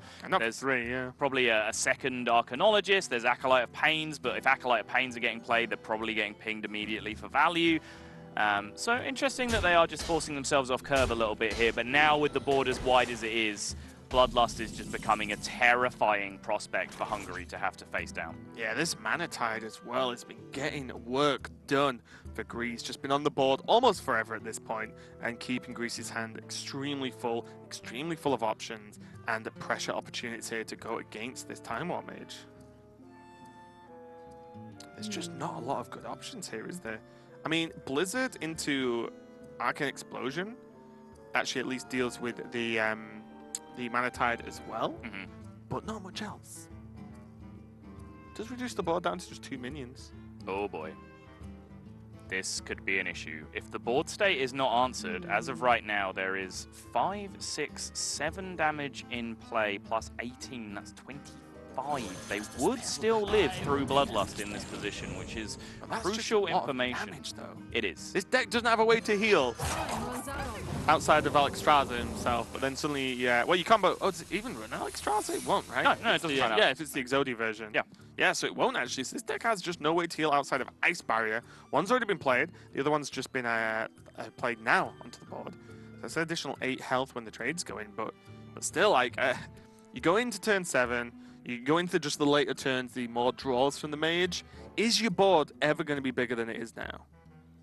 Is a very good question. I just press Bloodlust. And you know that you haven't seen any freeze effects yet. You know that random cards are starting to be generated, which, yeah, okay, you're not going to play around a randomly generated Flame Strike when they've only generated 2 cards, I think, at this point, one of which was from Primordial Glyph. So if Primordial Glyph gave them a generated Flame Strike, it almost certainly would have been played on the previous turn. Although at 5 mana, they didn't have enough to fit in the ping. There we go. I like this. Overall, I totally agree with this decision. Just force the damage through. I think Greece have got a great handle on potentially the last turn their board is going to get to freely attack. And I love them just cashing in the damage where they can here. At the end of the day, you know, this doesn't finish them off. It doesn't proc, well, there's no ice block, but even if there's ice block, it wouldn't even proc it regardless. But I think it's just convert the card, forget about what it does on the board, and go 5 mana, 1 billion damage. You'd probably play that card. Yes. Crucially as well, if that was an ice block that was equipped and not an ice barrier, which of course Greece had no way of knowing before they attacked, they would have pushed them all the way down to 7 this turn. And then they have Alakir coming out next turn for 6, which means it just as little as 1 damage sticking on the board would have allowed them to proc the block the next turn. That is 3 that they are up to now, just like that, having used the Flame Strike and the 0 mana Arcane Explosion. And now they have also started to create some space in their hand to be able to use those Kabbalist tomes, but they're still a long way from piecing together the full combination, which requires both Sorcerer's Apprentices and at least 1 Molten Reflection to even start going off. Yeah, it's kind of interesting as well, because just looking at the Hot Spring Guardian in hand, heal to your own face means nothing in this matchup at all, because once the mage has Time Warp and has the pieces, the game ends. That's just the way it is, unless they're against another mage with Ice Block. But still, the Flame Elemental now can clear up the Archaeologist very cleanly, open up for hero power as well. Or you can just start to develop more minions again, go for the Tar, maybe the Mana Tide as well, into just a hero power. But I feel like you just Fire Elementals looking really nice here. Yeah, Aya doesn't look too powerful here. I think that it's still a 1-1 Jade, right? Has there even been a Jade Claws or anything being played so far? So yeah, it would just be 1-1 Death Rattle 2-2, which just isn't even that powerful. There's the Molten Reflections, getting there, starting to piece together some key pieces of the puzzle at this point. Novice will help to draw through. Doomsayer pick up now alongside that Blizzard they have for next turn, and they know that Hex got used on their first Doomsayer as well, so won't necessarily be expecting a Devolve to be coming out against them. Might be feeling like that Doomsayer might stick to the board here, and they're just going to try and take the opportunity now to give them that free turn of tempo they need to cast a Kabbalist Tome without getting punished for it. And suddenly it's got double Jade Lightning as well. This changes a few things, because that's suddenly 8 damage, which would leave another 7 on the board. And then Alakir will push it to 6 without any help. So yeah, not going to line up anything too crazy yet, but suddenly 7 of Kalimos being live also means that you can just get a Kalimos for additional 6 from hand. Yes. Yeah, Kalimos or a Blaze Caller for that matter. Yeah, true, yeah. 5, yeah. It's not a big difference. Unfortunately, the Jade Lightnings don't line up very well with the Burst Elementals, other than the Fire Elemental. So you can't play them both. Yeah, and imagine Devolve is going to happen just to freely let them develop, and then Servant's going to come down. They have been offered the Kalimos, which I'm sure is going to be the pick here for some burst damage, as well as the fact that the other 2 were just extremely low value. Tar Creeper! Yeah, exactly. Tar Creeper get you for 1 every turn is not what they're looking for. That is Molten Reflection number 2. They're starting to piece this together. They just need to push that quest counter up and draw some cards now to get them up towards those crucial Sorcerer's Apprentices that will be able to end the game very, very soon. Yeah, pretty horrible though, because oh, they're going for Vaporize. Okay, because this is the only turn, I think, or the 1 turn before, they've got a chance to not play Ice Block. Because Ice Block isn't live. A lot of the time you play against Time Warp Mage by Ice Block just always being up until you proc it, right? It feels like they always get it quite early on with Archaeologists as well. But yeah, Ice Block is not live here, so definitely need to be careful. They have seen 1 Bloodlust, so must be feeling at least reasonably confident they don't just die from 15. But, you know, 1 more turn of minion development, and suddenly you're in trouble again. Yep. So between Kalimosing the face and the 2 Jade Lightnings over 2 turns now, they do have the Ice Block potentially set up, assuming from their perspective that that 4-5 is going to connect. But they're about to get some bad news. Yeah, Vape Nation indeed. As the 4-5 was going to get killed off now. There we go. And the response from Greece, not too bad. It's weird that it pushes it back to its spot. Yeah. It's like, get back, and then die. So Alakir can push 6, which is the same as Kalimos would push, but, you know, is a perhaps a trickier minion to remove on the next turn. Still, it's tricky for them to kind of set up a 2-turn pop situation here, or a 2-turn lethal situation from their perspective even, because they just aren't even seeing the ice block coming down yet. 9 damage available. Well, to be fair, spell damage roll plus double Jade Lightning gets them. Primordial Glyph going to be important here. So 4 is the count for Hungary right now, and no Sorcerer's Apprentices in sight just yet. So there are 2 crucial conditions that need to be filled here before they can really get anywhere. Also bear in mind there needs to be some form of spell you can play the turn to proc the first fireball as well, right? Yeah, right. Yeah, there always is. There always is, but it's just something to like... Yeah. Sometimes I'm sure someone makes that mistake. Yes, it is something that you could catastrophically mess up when you're trying to figure out whether you have lethal or not in the last couple of turns. It's like, oh, I've set it up. Oh, where are my fireballs? Yeah. Whoops. I mean... You just go for it. Yeah, I was going to say, roll that spell damage totem, show you're a true Shaman master, master of the elements, and roll that spell damage totem. Because I genuinely feel a lot of instances like, well, one, it develops some minions, and... Okay. Do you just do it anyway? Because you just... oh, you don't Kalimos next turn, though. No. So you Kalimos and Kalimos this turn if you're going to go down that line. But even then, you don't necessarily have to. You could just play Hot Spring Guardian this turn and Jade Lightning instead, but that's not the world's cleanest setup either. I think here, though, you at least set up as a slightly stronger Aya. So I think this is okay. Can drop down the thing from below as well if required. Again, what your opponent does in terms of going for lethal doesn't matter. They either hit it or they don't, right? So you don't need to think about, oh, I'll save my thing from below for a refill. It doesn't matter. Yeah. Because you either kill them or you don't. You know, it's like the game is very straightforward in that essence. It's how quickly you can proc the block and try and race them. There is one Apprentice, but no card draw effects in hand just yet. They do have Kabbalist Tome and Primordial Glyph that can pick them up Arcane Intellects, though. Kabbalist Tome, not quite enough room to be using that card effectively, though. Their hand size starting to get a bit full again. The 4-mana Blizzard is a very nice pickup, however. We can see it won't make too much difference. The block is getting procced regardless. But yeah, you know, in terms of Chaincaller and Team Hungary's side, this could buy them enough time for one more draw. It also crucially means that the block potentially gets procced at 5. If Kalimos just has to come down without anything attacking, the block gets procced at 5, then that Jade Lightning just alone from hand on the next turn potentially doesn't proc cleanly again on the turn after. Yeah, setting up the mana bind as well, so if any spells are played, then they... 6. Yeah, then they can, you know, then that's the free spell, right, to start the chain, so... Let's see what happens. It is... The fact that quests rewards spells is insane. Because you're like, oh, well, this is quite a hard combo to do. It's not. You just quadruple the Apprentice and the quest costs 1 to play. So it's pretty easy to do. Fire, Fly going to be drawn. Not too much of an impact here. No spell damage again. So it's got to be the Kalimos this turn. Just has to be. Does. You cannot wait a turn when this happens. I wonder how worried they are about Errant Entity. Probably. I mean, they're worried about just dying on the spot next turn is what they're worried about. There is the opportunity for Hungary here to go off with the Apprentice and the 2 Reflections, get the 3 Apprentices instead of 4.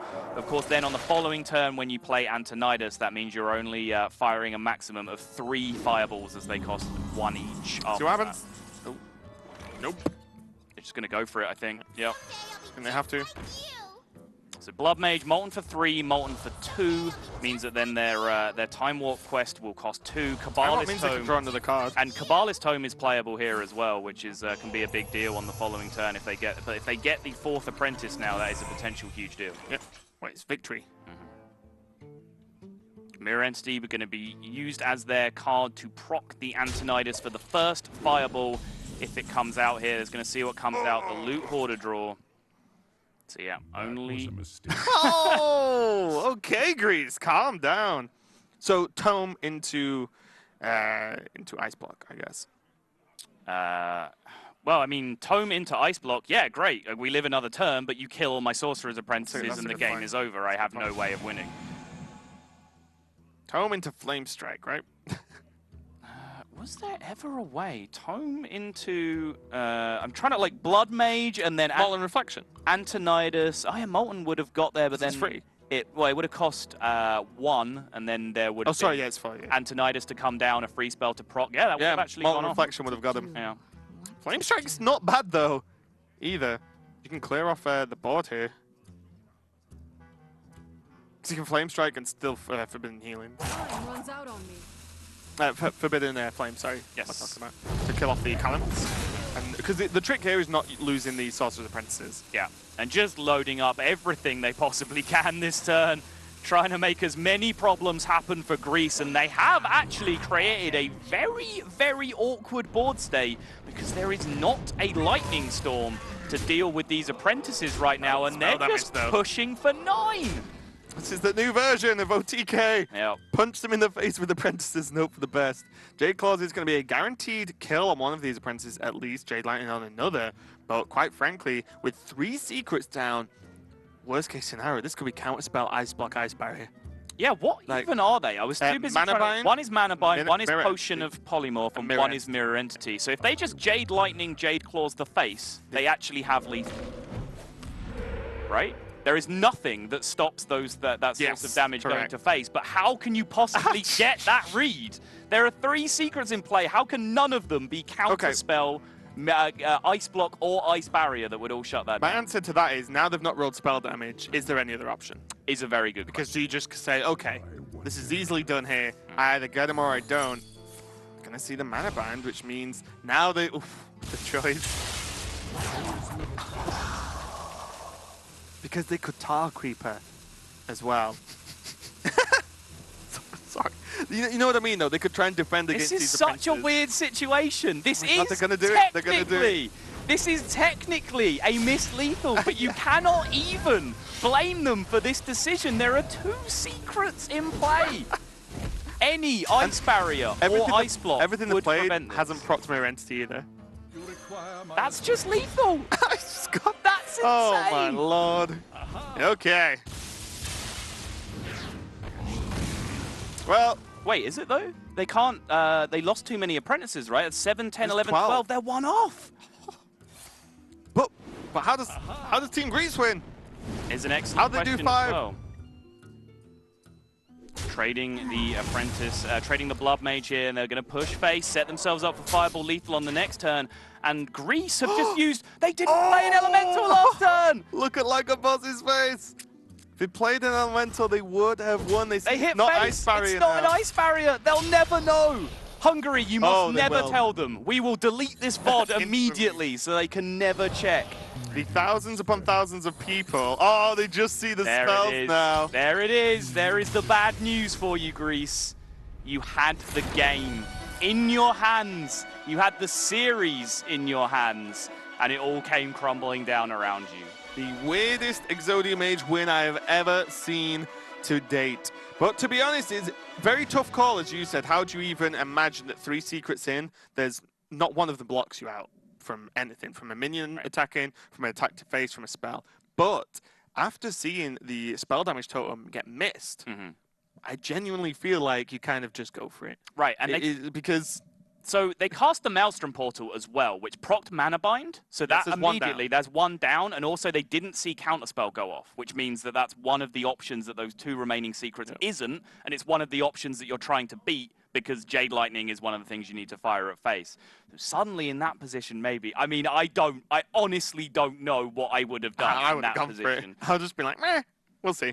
But this is the, this is just, Quest Mage in a nutshell. Yes, these are randomly generated cards, which can be frustrating to play against, but it's all about learning how to use them in the most effective method possible. And this was a huge combination for Hungary on the Quest Mage. Flame Strike and the 0 mana Arcane Explosion, which we called all the way back early in the game when the Primordial Glyph was played. It's like 3 spells that you can play are of great benefit to you. If they're actually effective against the deck you're playing against, that's all the better. And that pairing there worked out beautifully for them. Yeah, and the next pairing we've got up is Cebu and Exigo going at it. Mage versus Rogue. If this is Freeze Mage, this is Quest Rogue, this is one of the dominant decks that actually throws Quest Rogue in the bin, basically, most of the time.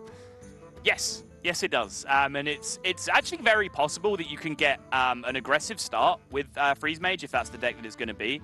You don't always just win through, you know, freeze your board, annoy you, get a nice block You up. have minions. Alex Straza. Yeah, sometimes you just curve out better than they do. It's weird to say that about Freeze Mage, but sometimes it happens. You just play Arcanologist, you just play Cabal Courier, you get tempo on the board, you push 6, 8, 10 damage with your early game minions, and then you just start going, all right, Fireball face. Hang on. By Freeze Mage, are we talking Control Mage or Freeze Mage? Because it's a different list now. It's true. Like Cabal Courier. The control. Oh, with Medivh. What's the? I always forget Medivh's Valet. Sorry. Ah, okay. I always forget the name of that card. I will fix it eventually. There is a Control Mage list going around that runs Medivh and actually Cabal Courier that is knocking around a little bit at the moment. But I believe this list came to fruition after the deck list. Yeah, literally like last 24 hours. I think it was posted on the competitive Hearthstone Reddit is where it got a lot of visibility, and I don't think that happened that long ago. So.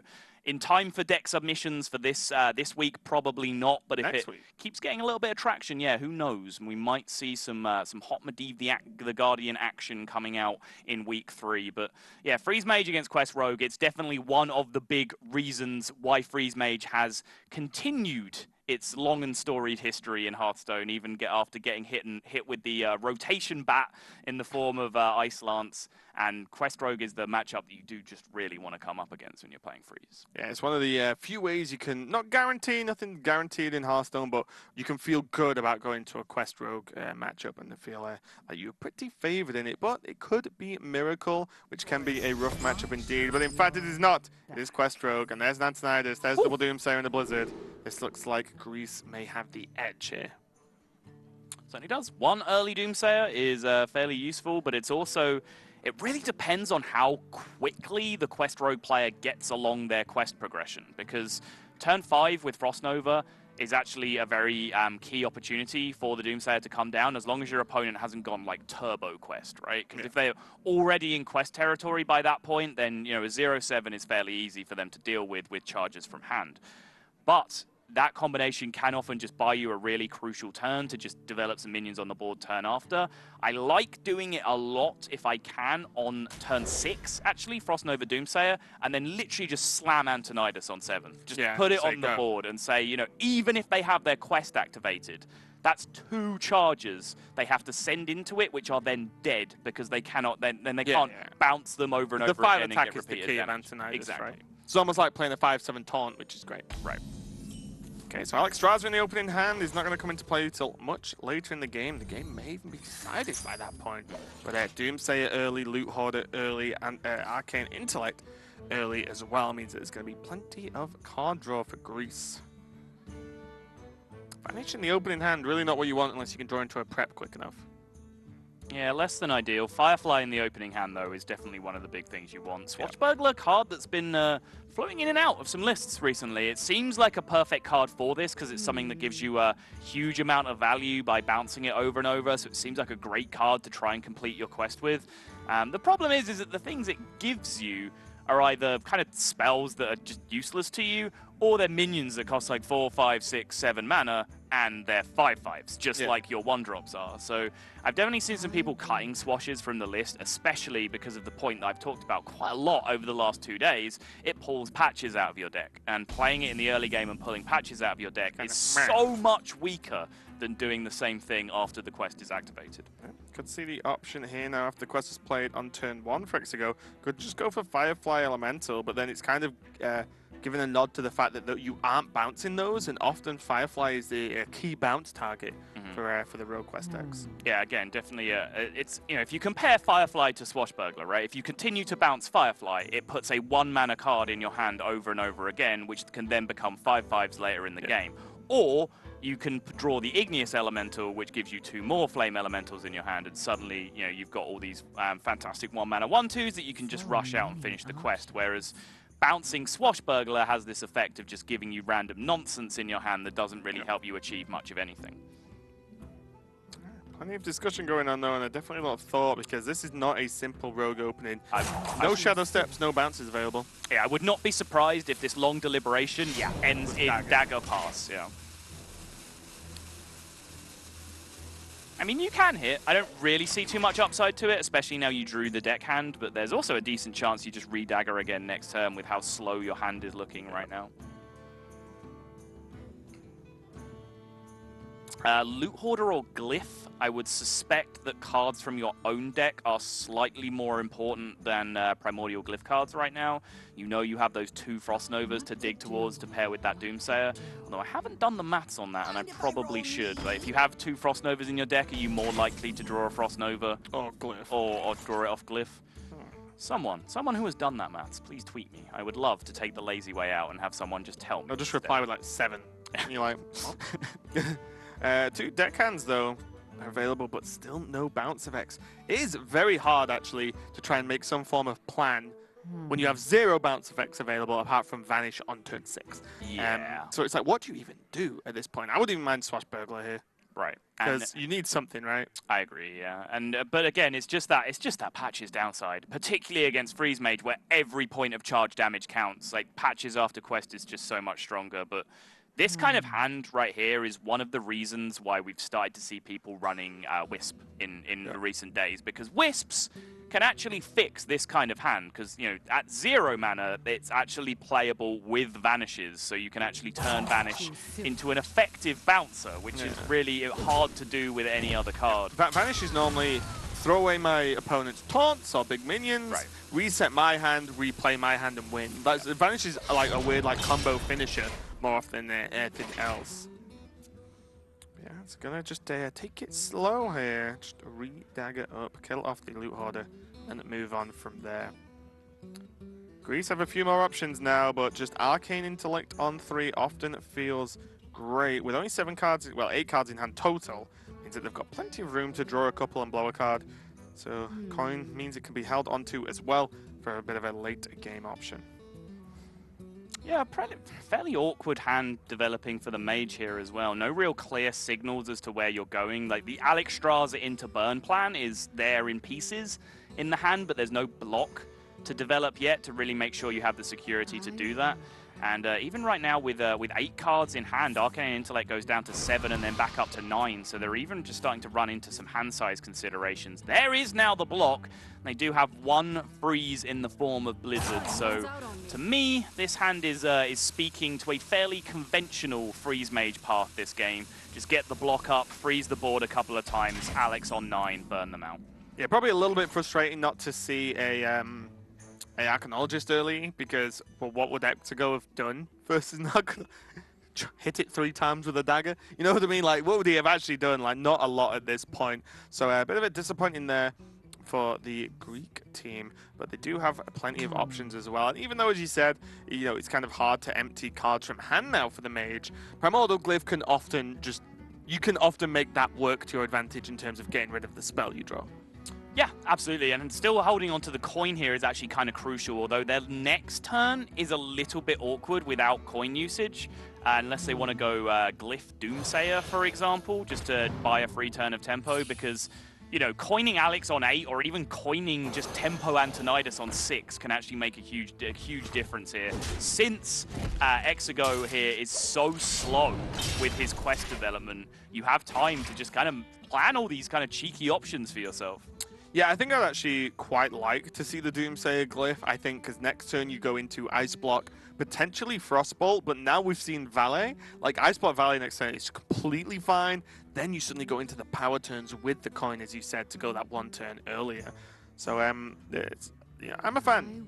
You can Glyph first, see what happens. You could even just Glyph Ping if you really weren't too bothered, but I think Doomsayer feels okay. The opponent's not going to quest out, so Doomsayer is that much more difficult to deal with. Yeah, it's awkward. The turn just does seem to get a lot nicer if you use the coin here, because, you know, it feels like wasting a Doomsayer on a board where you could just Ice Block and coin the Valet and be significantly ahead on board anyway. It just seems very strange, right? But that coin is such a valuable resource to them right now. Flame Geyser costs 0, and they have an Antonidas in their hand. I like where this is going. I also like where this is going. Flame Geyser are just nice for an extra bit of damage, but most importantly, it's a spell. Do you know what? Volcanic Potion is actually a very good security blanket in this matchup, because sometimes you run into issues of them having quite an annoying pre-quest board. Yeah, then if they quest, right. dead. So Volcanic Potion is always a useful tool to be able to keep control of things, and they actually chose to just pivot a little bit there. It didn't look like that was the initial plan, just following the actions of where they were sending the mouse. Chose to just use the Volcanic Potion immediately. I think one of them probably said, hey, we've got Blizzard. So, you know, Blizzard kind of does the same job as well as like the emergency button. And I mean, look at this. I mean, Hungary and Mexico here are just vanish. Going to go for the prep vanish. Yep. And that's going to enable the quest next turn. Oh, they won't have mana for the quest next turn. Yeah, they can finish the quest next turn. Yes. Or they're just trying to prep and be like, lol. That works too, yeah. And being able to vanish alongside the patches kind of offsets a little bit that whole big issue that I've been talking about. You pay a mana, but great. Sure, yeah. They'll happily pay a mana for a 5/5 charger, and they have 4 of them in their hand right now. Yeah, and even that play, though, also kind of helps out Greece a little bit, because now they know what they're going to do, right? They know exactly the game plan. They can probably guess the next 2 turns from Exego here, and they can at least then form a plan saying, okay, he can do the quest next turn. He can make the quest live. He might have a prep, he might not. What do we do in those instances? It depends with you know, how much experience Greece really have in playing Quest Rogue, because if they've played a lot of this deck and they're familiar with it, they'll actually, it's kind of a I know that you know situation. They'll know that they actually won't finish the quest next turn, because if you go deckhand, you can't play the quest unless there's a prep, which means your deckhands then get killed, and that's 2 charges that you no longer get to charge for 5 damage for the rest of the game. So the quest will not get finished until the turn where the quest can be activated. So it looks like this is kind of an anti-quest presentative turn right here, which is interesting to me.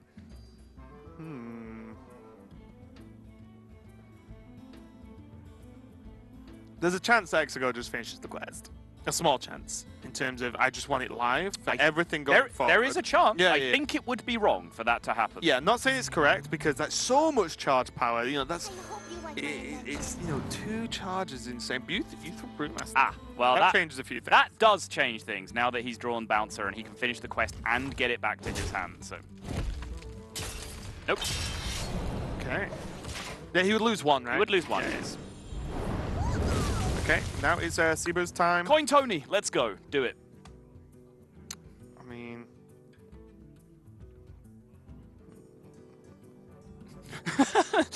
I'm thinking... Thinking noise coming from my right-hand side. If there was 1 more mana, then you just set up, you know, Loot Hoarder Valet, and then go coin Alex Raza. Fireball. Yes. Possible, right? Yes. You know, because that's just, you just win. Right. And with Ice Block, oh, God, it's so close, isn't it? Do you think you can take a hit? Oh, it's just doing it. Okay, it's definitely. You okay, so you take your logic there and reverse it, right? You don't have time to do that. Yeah. Oh, yeah. I was wondering whether Blizzard ever gave him that 1 turn. Right, but it probably doesn't. The problem, like, say there was a second Ice Block in hand right now. Say there was an Arcanologist in hand right now. These are security cards that you can say, okay, this is what I do on turn 6, this is what I do on turn 7, I coin Alex on 8, and then I just get them. And since I have a couple of Ice Blocks, I get those 2 cards done, right? Yeah. But this situation, since you don't have time to do that, this situation, as I described before, is just so beautiful because it forces charge minions to trade into your Antonidas in theory, and that removes them from play because they cannot be continually bounced afterwards. But now, Exego just flipped that dynamic straight back on his head by just ripping that one-off prep off the top of the deck, and that is an Ice Block I quit casting. Bye. Okay, and I'm done. Okay, I'm going to solo cast the rest of the game as Soto's quit only into match 2 of the day. I did wonder how long it would take him. Oh, he's back. Yeah, this is just absolutely insane. 20 damage. Can oh, interesting. Okay. He's going to trade. I mean, you could have put him to 1, but he wouldn't have put the block, which is just not enough in turns. So, does have to trade the Antonidas, but this is a huge ask now for Team Greece. There's 2 Blizzards. Just going to buy it some time, but is it enough time? It's a good question. So now we have Blizzard on 7, Blizzard on 8, and Alex Straza on 9. And if that happens while still having an Ice Block intact, or if you draw a second Ice Block in the meantime, then you have almost auto win from that point. But there is a Brewmaster. That is a second bounce. That is a block pop this turn. Filthy. Yeah. It's the only words I've got for this deck sometimes. And by sometimes, I mean most of the time. Absolutely filthy indeed. There is a bounce. There is a bounce. There is a charge. 5 damage apiece going through. Repeat the process. Dagger will pop at 1. Correct decision to do it on 2 different minions to heal them both up. Yeah, I like the way there was a quick hover over the patches and oh, wait a second. And there you go. Welcome to 1 health, and that becomes a very difficult situation now. Almost impossible for the Freeze Mage to dig themselves out of here. You're kind of in Glyph into 3rd ice block territory in situations like this these days. Blizzard not going to help. Loot Hoarder Ping is the only opportunity, and even that... Oh, hang on. Loot Hoarder Ping would be for the... No, it can't do it. I was going to say Loot Hoarder Ping, Frost Nova, Frostbolt. Yeah, too much. Not going to be enough. Unless Loot Hoarder Ping Glyph into Nova Frostbolt. Does that work? No, I mean, oh, no. Glyph only ever pays for itself. Sorry, it never saves you any mana. Of course. Yeah, of course. Yeah, because it's still 1 more. Yep, right? So Blizzard, Frostbolt, try and live a turn is the only way they can get this done. But even then, now they're struggling to find a turn to both develop the Ice Block and Alexstrasza, the opponent, and they've now used their Frostbolt, which was part of their win condition. It's an uphill climb from here, even without mentioning the fact that that 1 card in hand for Hungary is a damn Ice Block. Yeah, and you know what? You know what, Greece? This could have been avoided, this Quest Rogue shenanigans, if you just killed their Exodia Mage when you had the chance. Oh, woof! Salt in the wounds from the man Raven to my right-hand side. Just being honest. So out of character, wow. When did you become such a savage? Too much time spent with you, Saul. Unfortunately, that's what this HCG is doing to me. We're only in week 2, and I'm already turning, like, devolving myself at this point, I feel. Or becoming a sophisticated savage. I think that's a reasonable way to describe you. Indeed, Jaina. Wait, what card does he have in his hand right now? I've missed it. It's a Loot Hoarder. So yeah, it's Loot Hoarder Ping time. Now Frost Nova is a pickup, but there's no other freeze in hand to freeze the face on this occasion, which means Frost Nova is not going to be good enough. The Ice Block draw would have bought 1 more turn, but again, no progress would have been made towards a win condition. And it appears like Greece are going to go out with honor. Oh, look at it. You can see the disappointment on their face as well. And you can see the elation of Hungary at the same time. Massive fist bump coming out from Hungary, jumping up out of their seats. They are over the moon, know the power of the team in Greece that they came up against. That is a huge win for them to get on the board. Yeah, so crazy. So, you know, complete just a position there between the 2 sets of players. You know, the absolute, you know, just devastation from Greece. As we mentioned earlier, very, you know, emotional players.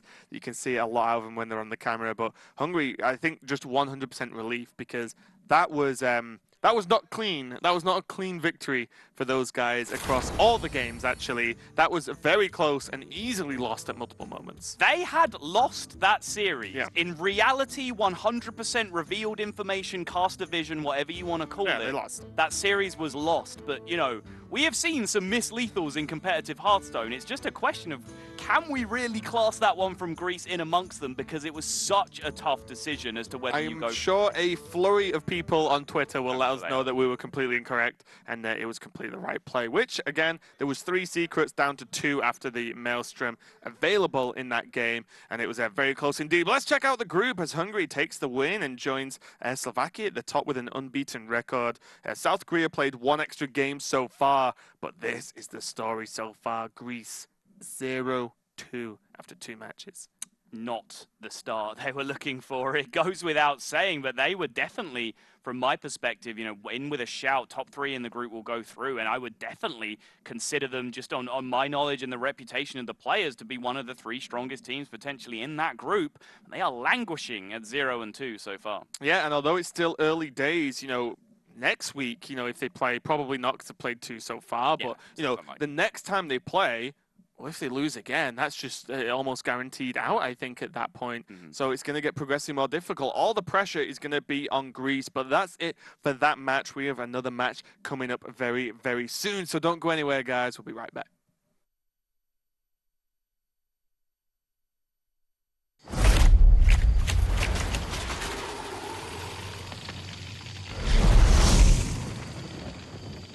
We're almost there. Quiet down, everyone. This is not like any of our previous expeditions. This will be far more ambitious. We're stepping into a land of primordial wonder. Infused with astonishing elemental energies. The plant life here holds very unusual properties. So don't touch anything. And while you may be excited to see the local fauna, you might want to make sure they don't see you. Because their powers of adaptation are devastating.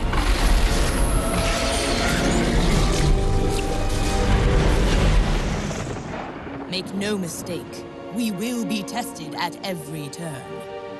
But if we stay on our guard, we might just survive. Now then, are you ready? Then let's journey into Ongoro Crater.